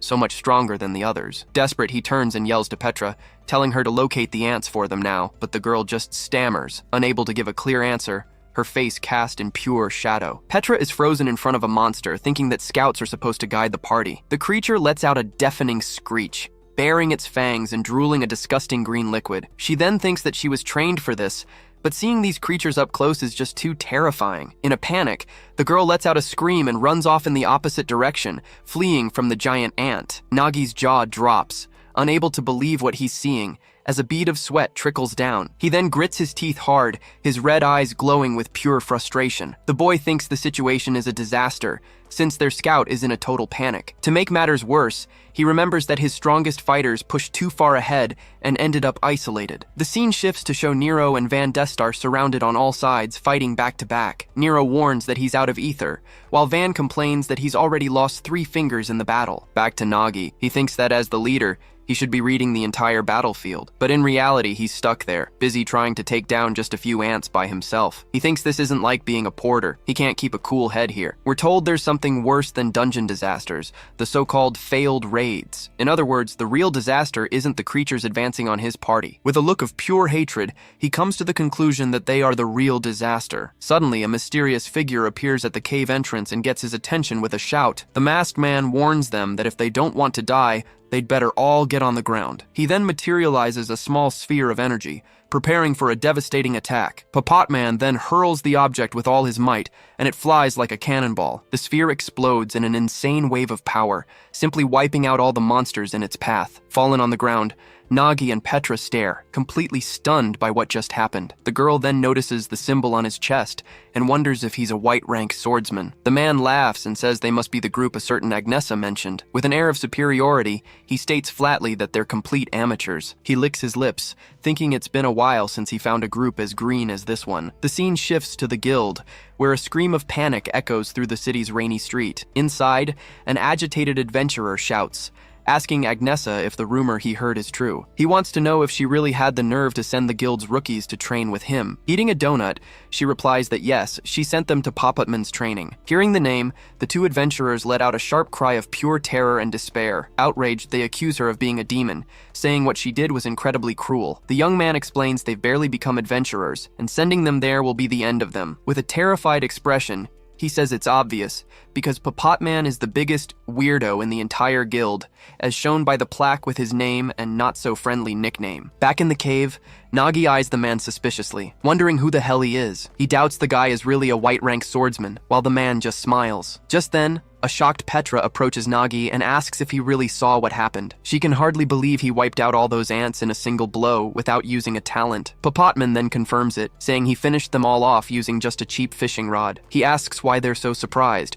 and informs them that Agnesa sent him there to help. Nagi processes this, thinking that Agnesa sent him to help, but then he remembers something. The scene cuts to a flashback, with Agnesa saying he'd find the perfect helper there. She had explained that he'd recognize him right away because the guy was one of a kind and had some issues. Back in the present, Nagi asks if he's the guy with personality problems she mentioned. Just then, Van and Nero approach, commenting that Nagi's face looks familiar. Papatman tries to dodge the comment, saying he just has one of those generic faces, but the pair disagrees. He ignores them and says Agnesa told him she was sending promising rookies, so he was quite excited. But then he breaks into a huge grin, preparing to give his honest and brutal opinion of the group. With a look of disgust, he says they are absolute trash, leaving everyone in shock. Nero and Van get angry, yelling that he was too cruel and that they took out plenty of ants too. The masked man admits with a smirk that their firepower wasn't bad, but he criticizes them, saying they wasted all their ether and broke formation like idiots. Then he turns to Nagi and Petra,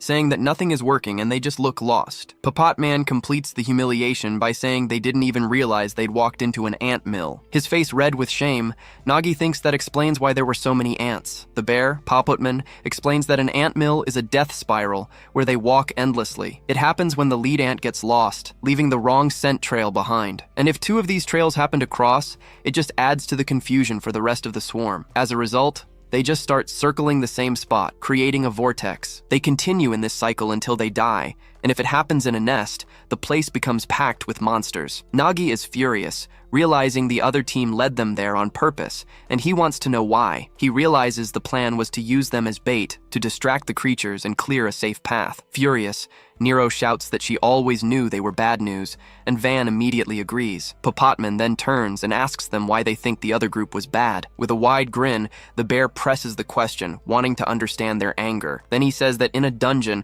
the only truly bad thing is to be weak, as he unleashes his aura. The bear faces the group and says they lost because they weren't strong, because in here, power is everything. Popotman asks what they think would have happened if they'd picked a fight with that team. He answers his own question, saying they'd all be dead, but Nero refuses to believe they would have lost to them. He then agrees their tactics are crude, but if they made it this far, it means they're strong. Popotman the bear spits on the ground, preparing to say that they, on the other hand, are different. He points and says they lack both intelligence and strength, making Nero and Van angry at the taunt. Then he reveals what Agnesa said, that their mindset was right, but they'd die on a run. With a sinister smile, the bear informs them that's why she gave him permission to remake the group. He lets out a crazy laugh and corrects himself, saying he's actually going to train them the right way. Seeing the team's confusion, Popotman says that maybe a little demonstration will help them understand. The bear reveals that he was the one who trained Agnesa back when she was just a lost rookie. Nagi and Petra are shocked by the revelation, unable to believe he trained the guildmaster. With an intimidating gaze,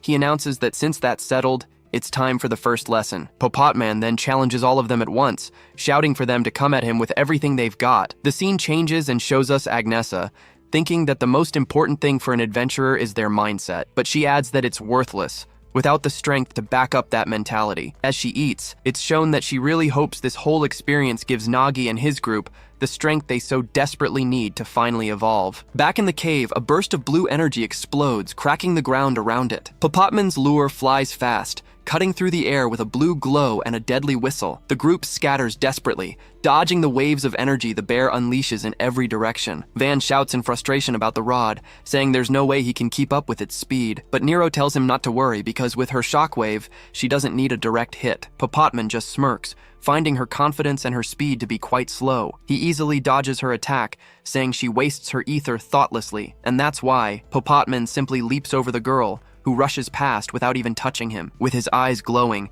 he reveals he can see her every move before it happens. In a swift, precise motion, he prepares to counterattack with a well-aimed strike. Popotman then lands a kick on her back, and she cries out, surprised by the bear's speed. He explains that he knows her specialty is new, because she's spending ether so obviously. Seeing this, Van D-Star grits his teeth, furious that he's messing with his Nero. He then decides that's enough, announcing he'll summon his ultimate golem to end the fight. A giant stone creature rises from the earth, a brutal golem with a heavy aura. Popotman is impressed by the summon, admitting that now things could get dangerous. Van D-Star shouts in anger, ordering his golem to crush the bear, who is feeling the pressure. But before he can finish his sentence, Popotman lands a solid hit right on his head. The bear then mocks him, asking if he realizes how slow his body gets when summoning the golem. With a satisfied look, Popotman prepares for the next phase of his crazy training with them. He yells that now he wants to see if they can dodge his special fishing technique. The line of his rod transforms into an energy net that rushes toward Petra. The girl is in shock,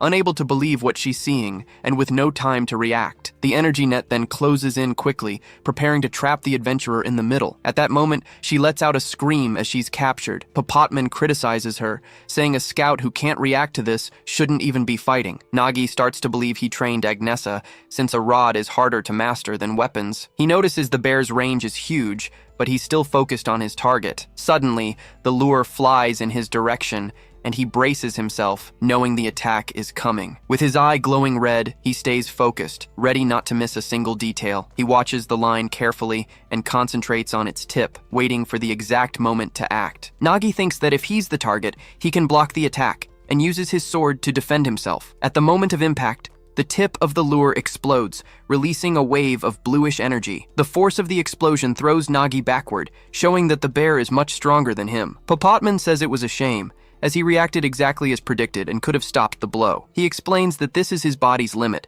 since without ether, He's just a trained civilian. This weakness, according to Popotman, is just like the charger mark he has on his neck. But he tells Nagi to get up, because Agnesa said he was different from the others. Popotman wants to see the technique that killed a lich, but Nagi warns him it's too dangerous. The bear then starts to chuckle, finding the boy's concern completely ridiculous. He teases him, asking if Nagi is afraid of hurting him, which irritates the boy. Then the bear tells him to come at him with everything he's got, saying he can take it no problem. Nagi warns him that if he gets hurt, it's not his fault, and prepares to use his technique. Popotman analyzes his stance, noting it's a drawing technique and that his form is clean, but he bets Agnesa exaggerated, since she always has too much faith in hardworking people. Yawning, he asks how long he has to wait, and says this attack wouldn't land in a real fight. A blue energy starts crackling intensely, gathering in Nagi's hand for a single strike. With his focused red eye, he feels the technique is finally ready to be unleashed. Just then, the boy fires an intense flash of light that cuts through the air like a cannon. He then shouts a warning,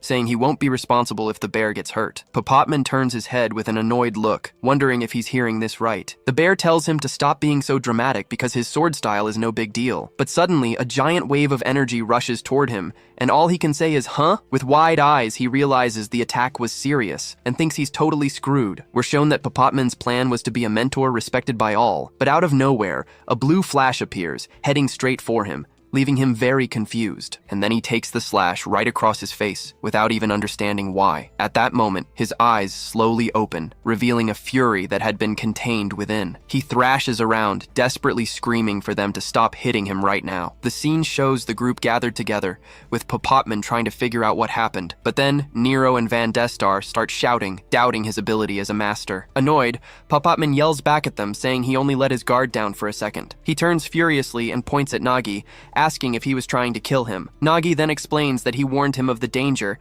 and that he's lucky to be invincible. Popotman shouts that this wasn't a reason to throw aura in his face, leaving Nagi confused. He realizes Nagi doesn't even know what aura is. It seems more like an imitation of the technique. And Popotman thinks that if Nagi had truly mastered that aura and the technique, he would have actually died, because that was a power from a completely lost era. Popotman is shocked, unable to believe a charger with an incomplete technique did all this. With a smile, Popotman thinks that now he understands why the demanding Agnesa sent him. He then says he's figured out everyone's level and is ready to begin. At that, Popotman announces the second training session and asks if they know how he became Agnesa's teacher. Nagi guesses it's because he's stronger, but Popotman says that's only one reason. It's explained that he became her master due to his vast knowledge of ether. With so much study, he ended up becoming a true master on the subject. Because of this, he can see everyone's weakness and create specific solutions for their problems. Back in the present, he points to Nero and calls her Kitty to start the training. He says she doesn't understand anything about ether, which grants advantages when awakened. Popotman explains that for martial artists like her, the advantage is physical ability. But he warns that if she doesn't control her own ether, she's nothing more than an amateur. Her specialty is just uncontrolled energy, which is why her power runs out so quickly. With a malicious grin, he says that lucky for her, this place is a giant anthill. The area is full of ants and tight spaces, perfect for the training she needs. He then reveals the name of the challenge, the Endless Ant Room Escape. Popotman explains that he's going to trap her in a tight spot, with a single exit swarming with ants. He warns that if she keeps wasting her ether, she'll be trapped there forever. With that, the giant ant lets out a terrifying shriek, leaving Nero completely petrified. Then, Popotman turns to Van Destar, calling him a sloppy summoner, but with decent power. Van Destar boasts, saying of course he's a genius adventurer. But Popotman bursts his bubble, saying that at this rate, he'll never surpass his older brother. Van Destar is shocked and asks how he knows that, but the master just says he knows things. He points out that Van's biggest weakness is his lack of control, which makes his summons slow. Popotman then smiles and says what he really needs to develop is coordination. To do that, he says he's going to seal all of Van Destar's senses and body movements. From now on, his own summon will have to do everything for him, carrying him on its back, and to make matters worse, he throws them both into the most ant-infested part of the place. The ants screech menacingly, already preparing to attack with everything they've got. Unable to do anything, the summoner is carried into the chaos, hearing a good luck escaping. Finally, he turns to Petra, and calls her a cowardly scout, preparing her next training session. Popotman analyzes Petra, saying her ether indicates she should be great, but she's incompetent. He then asks if she knows why her group fell into the anthill in the first place. Angrily, he yells in her face that it was all her fault for not sensing the danger. Popotman continues his scolding, saying that even a bronze-rank scout would have noticed the trap. He explains that what she lacks is instinct and takes her to a pitch-black cave. The place is sinister, and he warns her that inside, she won't be able to see or hear anything. She'll have to rely solely on her instincts to survive in there. Her mission is to find the path to the heart of the cave and retrieve an item he has hidden. And to make things even more complicated, he warns that there are some stray ants wandering around. The ants are extremely sensitive, so any noise could trigger a surprise attack. Petra is on high alert, her eyes wide, ready for whatever comes next. With her training underway, Popotman finally turns to Nagi, calling him the porter. Nagi then begins to train alone, showing incredible skill with his sword. But the master interrupts him, warning that the boy will actually be fighting him. And so a real battle begins, their swords clashing and sparking. The fight is intense, with their swords clashing relentlessly at an absurd speed. Nagi dodges several blows, but Popotman says his biggest problem is something he does with his eyes, always analyzing everything around him. The master explains that he overthinks his analysis, focusing too much on his opponent's habits and patterns. But Nagi manages to defend himself well, blocking a powerful attack with his sword. Popotman says that this strategy isn't wrong, but dungeons are a different story. Being unpredictable by nature, they require a different approach to fighting. And with that, he lands a surprise blow on Nagi, showing that you can't predict everything. He understands that Nagi is trying to compensate for his lack of talent and physical limitations, but ironically, this very tactic is limiting his true potential. Just then, a bluish power cracks and explodes, revealing the boy's new ability. Popotman says that perhaps all of this comes from the part of him that thinks he'll never be an adventurer. Tired, Nagi recalls the master saying that with talent, he would have easily defended that attack. And he says that Popotman, who talks so much about talent, should know what it's like to have none. With a smile, the master replies that he used to think that way, but he realized something while studying the ether. Popotman begins to explain that in this world, everyone can awaken ether in one of three ways. He shows the talent, equipment, and formless ether types, the three main categories. The talent type is the most common, manifesting as a class inherited from one's ancestors. Popotman explains that as soon as someone receives a class, their growth accelerates absurdly, but Nagi interrupts him, saying he already knows that and that most talents are useless. Popotman then says he wanted to discuss the special cases,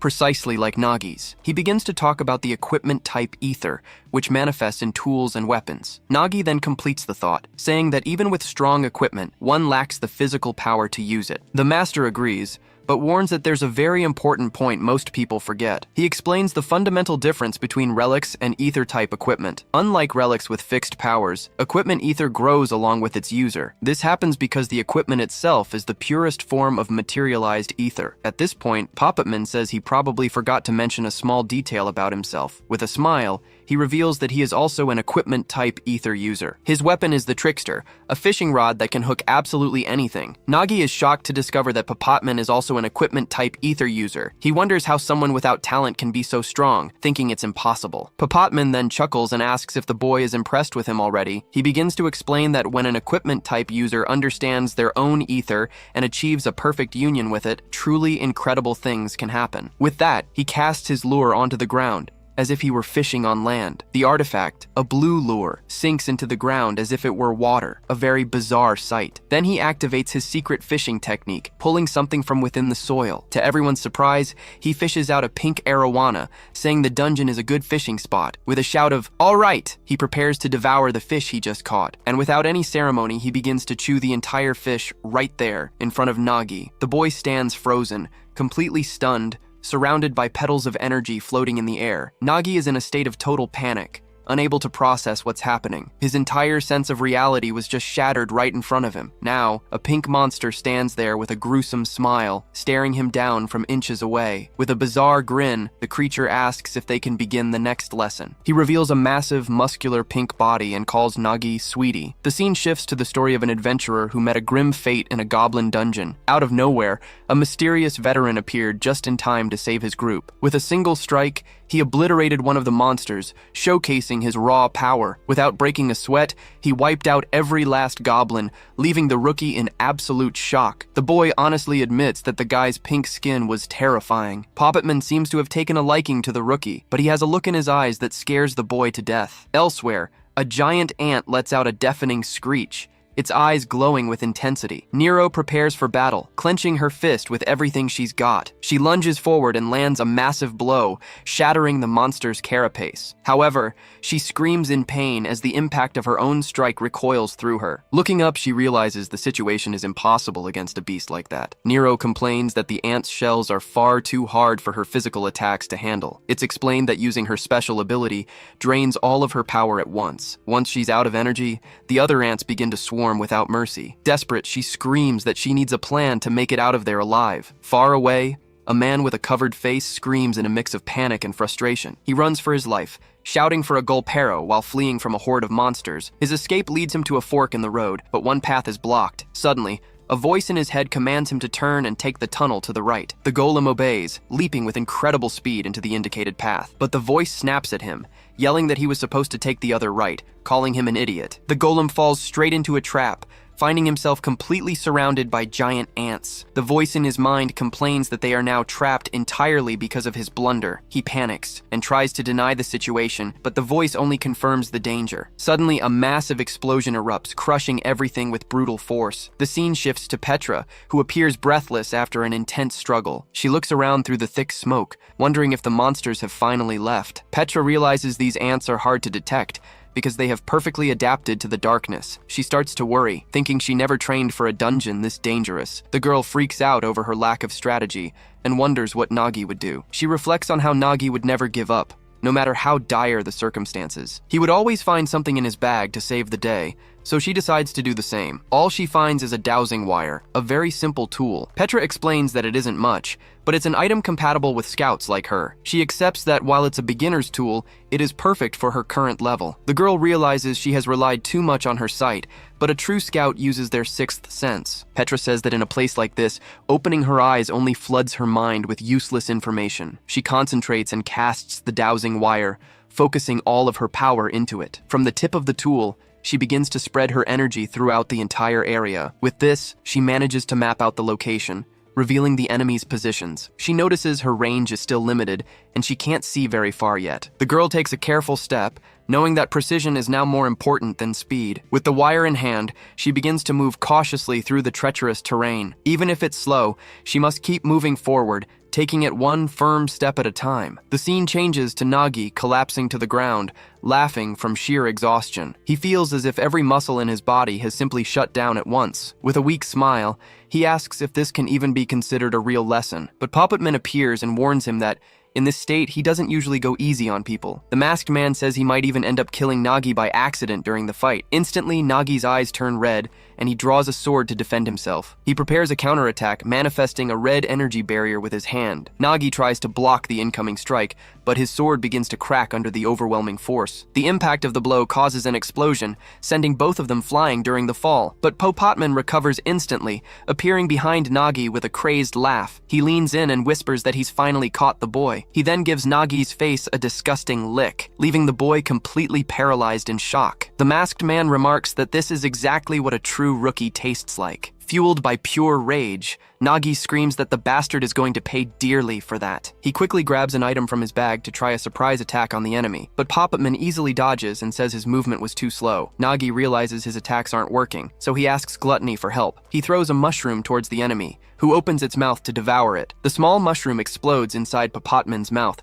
causing a bright flash, but the monster finds it delicious, and a giant explosion erupts around him. Poppetman asks if he's questioning the power difference between them. Enraged, Nagi yells and demands he reveal how he did that. With a smirk, Poppetman says that he actually has the answer, but he adds that he has no idea, leaving Nagi confused. Poppetman explains that training for this kind of power is brutal and has no clear path. He says Nagi limits himself because he thinks he has no talent for being an adventurer. Then, a flashback shows Nagi being surrounded by dark, frightening figures. The masked man reveals he used to think the same way, and now he's going to shatter the boy's belief. With that, he takes an attack stance, like an animal ready to pounce. He yells for Nagi to feel the huge power gap between them. What followed was an endless beating, but for some strange reason, Nagi couldn't stop laughing, even while getting beaten relentlessly by the enemy. He lies on the ground exhausted, but with a huge laugh on his face. Then he realizes Papatman was right about everything he'd said. Deep down, he had always denied it, but he knew he'd given up on being an adventurer. Nagi remembers seeing people start in the same place as him in the past, but they shot ahead, and he just couldn't keep up. Nagi remembers that no matter how hard he tried, he could never catch up to the others. Actually, he corrects himself, saying the feeling was even worse than that. He had to stand by and watch all his companions leave him behind. That's why he couldn't celebrate their progress. He felt inferior. Nagi was laughing because Puppet Man hit the nail on the head, so meeting him was a stroke of luck, even though the masked man was tough to deal with, yelling at him to get up. Papatman tells him to stop complaining because if you're weak, you have to train twice as hard. And so, under his leadership, Nagi began a brutal training regimen with sparring matches, in addition to real battles facing various dangerous monsters in the dungeon. With this, the rookie invaders began to face their own weaknesses head-on. The scene cuts back to Petra, who is running from a monster at an incredible speed. Far away, Papatman thinks the boy is interesting, a gem that Agnesa found. He wonders if someone like Nagi could ever reach his level, but suddenly, Papatman stops and looks back, sensing something strange. The dungeon has changed, and he says the place feels familiar, with something evil in the air. Nagi asks Papatman what that horrible feeling is that he's sensing. Papatman says the pressure feels like that of a very high-rank dungeon. Suddenly, they find two fallen adventurers who look terrified. Nagi finds it strange, as they're from Guild 404 and wouldn't lose to ants. One of the men trembles in fear, not understanding what just happened. He warns that he's scared because the monster is coming to get them all. Desperate, the adventurer clings to Papatman, begging him to save him. The man screams that the monster is already here, putting Papatman on high alert. A mysterious voice emerges from the shadows and orders them to be eliminated now. Then, a flash of red energy appears and rushes toward the group. Papatman quickly prepares, gripping his weapon tightly to counterattack. The adventurer continues to cling to him, desperately pleading to be saved, but Papatman looks at the attack and realizes it's too late to escape. A swift red slash hits the masked man head-on with full force. Papatman is hit, losing his arm, leaving Nagi horrified by the scene. The impact sends him to the ground, and he drops his weapon, feeling the pain of the blow. A mysterious woman appears and comments that she aimed for the head, but he dodged. She reveals herself fully with an axe and says he's pretty strong, isn't he? It's revealed that her name is Johanna, and she looks at them with a malicious smile. The scene shifts to the headquarters of the White Order, an organization of great power and influence. Inside, the place is a grand sanctuary, with rays of light illuminating the entire hall. A priestess finds her superior and tells her she's been looking for her everywhere. She says everyone was worried about her disappearance, but the other woman apologizes. The older woman explains she's taking care of Johanna's birds, who left for a job. The novice then mentions she heard Johanna went to the ant nest dungeon. With a smile, the superior praises her, saying she's a great example for the apprentices. She says Johanna even cared for sick birds, despite all her duties. For her great talent and heart, she hopes Johanna becomes the next saint. But it's revealed that Johanna was hiding her identity and had begun her plan inside the dungeon. The scene changes to the ant nest, a dark hole with a very sinister energy. Inside, Johanna poses with her axe, showing a confident and dangerous smile. In a flashback, Nagi remembers her name, the priestess who traveled with Guild 404. He realizes the energy around her is the same, wondering if she was the culprit. Back in the present, Nagi asks if Papatman is okay and looks for something to heal him. Papatman replies that he's fine, but asks Nagi to listen to what he has to say. He warns that the girl is absurdly strong,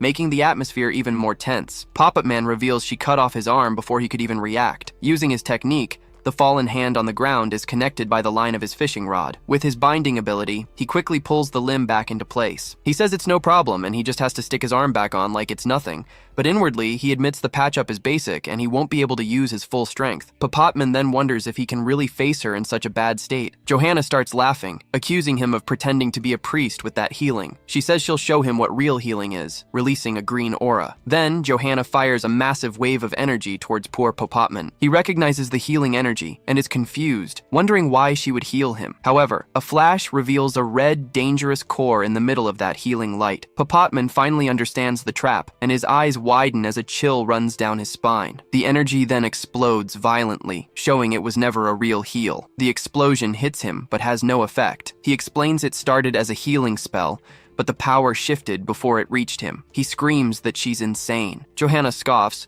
saying that a simple white rank shouldn't have been able to dodge her attack. He retorts about her being a bronze rank, but Johanna warns that she won't waste time on someone who's about to die. Puppet Man thinks to himself that priests aren't supposed to be good fighters, or at least that's what they say, but he realizes she's not normal, sensing she's very experienced in killing. To understand what's going on in the dungeon, he concludes he needs to fight her, so he uses the tip of his weapon to draw a long line in the sandy ground. Popotman warns Nagi not to cross that line, no matter what happens next. Nagi worries about his arm, but the masked man tells him to worry about himself. With a sinister smile, he says, "This is a rare learning opportunity to see high rankers in action." He prepares for the fight, feeling that this time he's hooked something truly fierce. Now it's time to pull with all his might, so he spins his body and casts his lure. The small blue sphere hits the ground, creating ripples as if in a lake. And with his secret fishing technique, he summons a gigantic blue marlin for battle. Instead of attacking, the summoned creature turns into a small fish that Popotman starts to eat. Johanna laughs at the scene,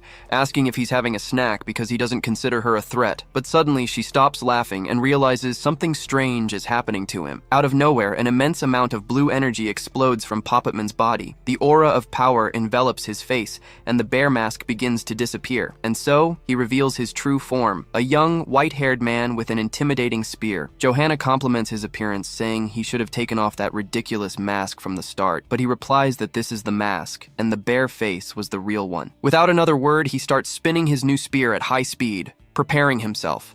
He lunges at her with a leap, warning that she'd better be ready for what's coming. With a serious look, he says he doesn't go easy on anyone who messes with his dungeon raid. She's a little intimidated, but tries to hide it, saying she's sure he's just playing around. Then, Johanna fires a small magical blast, testing her opponent's skills. Popotman simply ignores the attack and catches her giant axe with his spear. The battle finally begins, with the sound of clashing steel and a swift counterattack. The power of the bluish spear clashes violently with the red energy of the axe. With the force of the impact, Johanna's weapon is thrown far into the air, but she remains unfazed, making her axe spin in the air, controlling it from a distance. The floating weapon starts firing energy blasts, forcing Popotman to dodge. He complains in his thoughts, thinking that her floating weapon is getting really annoying. With so many attacks, he ends up faltering and is almost hit head-on by the offensive. Johanna then clasps her hands, as if preparing for a sacred prayer. She taunts the young man, saying he's already tired and she hasn't even used her priest talent. With that, she launches several green light spheres in his direction with a smile on her face. The sacred light ability surrounds Popotman,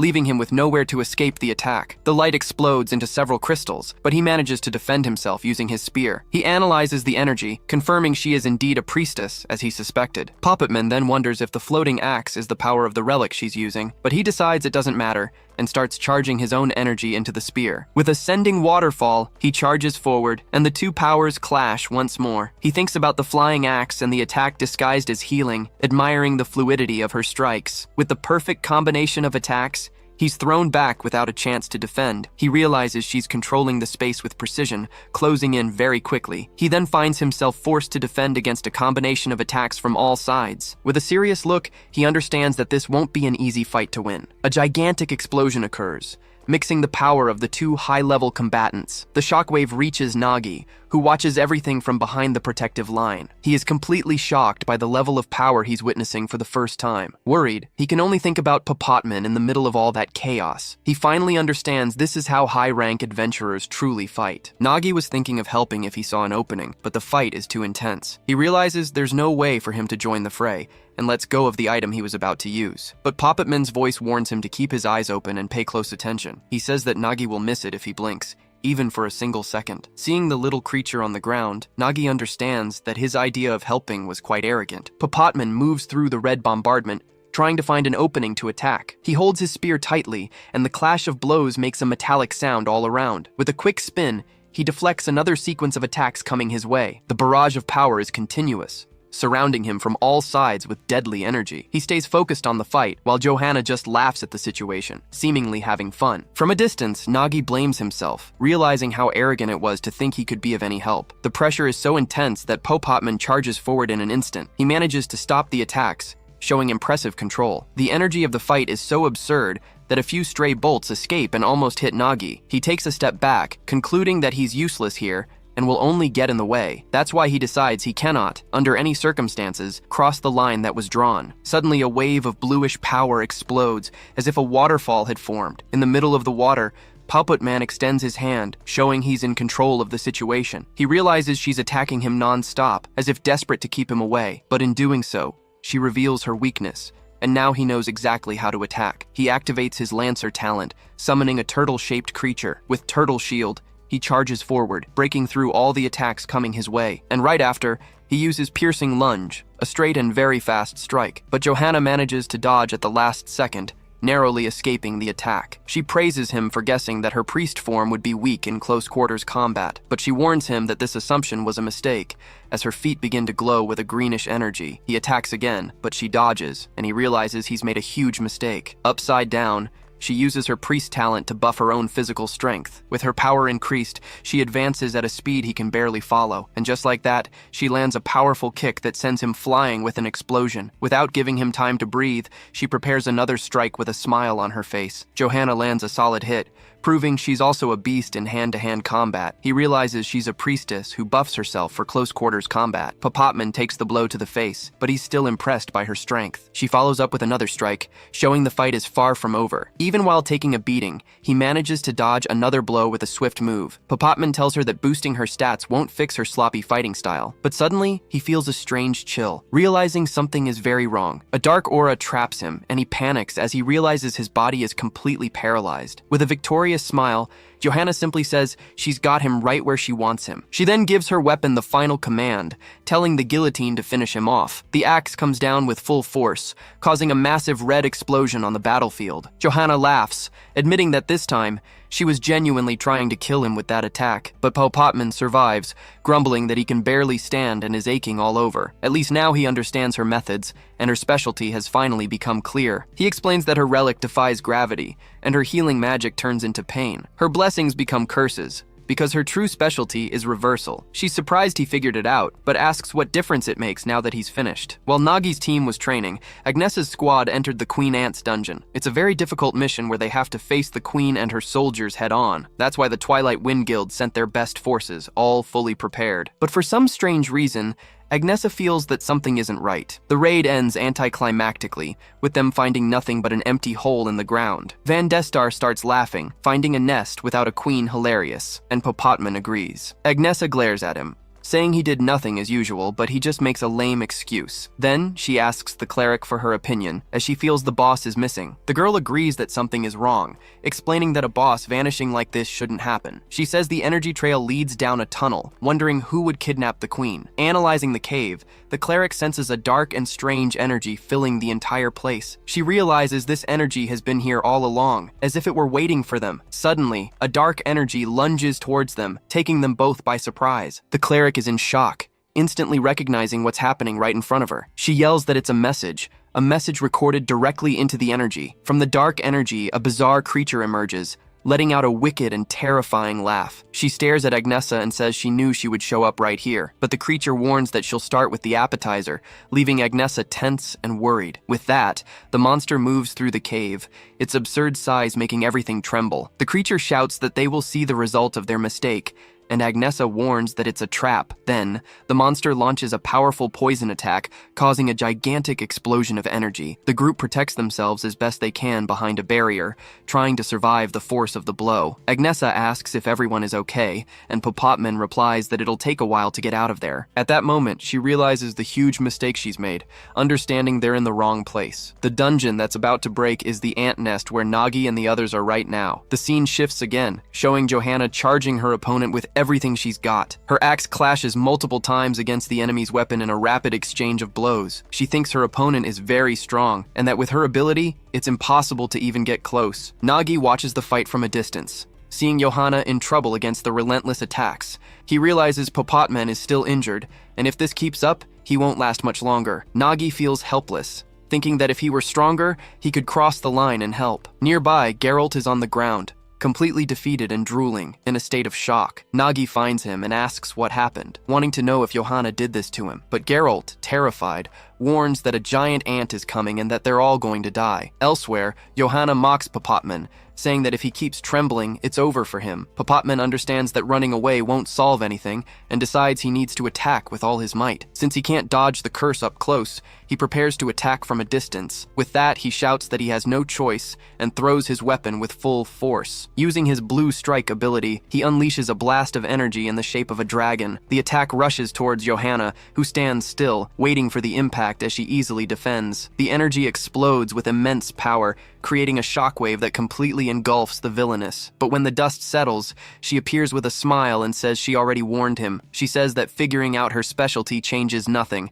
as she's his perfect counter. He retrieves his spear, disagreeing with a simple no and a look of sheer determination. Popotman retorts that it changes everything, because he's found the problem and now just needs the solution. He tells Nagi to pay close attention, as this is a great learning opportunity. He explains that the secret is knowing how to deal with an opponent who can't be beaten by brute force. With a smile on his face, he says, "This is the exact moment things get serious." He gets into a fighting stance, announcing that the real fight is about to begin. Shouting, he charges straight at her, unleashing an impressive aura of power. His eyes glow with a blue light as he moves quickly to attack Johanna. He readies his spear, focusing all his energy for a final, decisive blow. But she just laughs at him, saying she's disappointed because she could have reversed the blessing from the very beginning. Suddenly, the blessing turns into a curse, and a wave of dark power hits him hard. It's explained that her ability, Reversal, inverts buffs when activated by a curse. He knows he only has one chance. At the exact moment, his buff becomes a debuff. His weapon has a special trait that allows him to see energy fish no one else can. His secret fishing technique is unpredictable,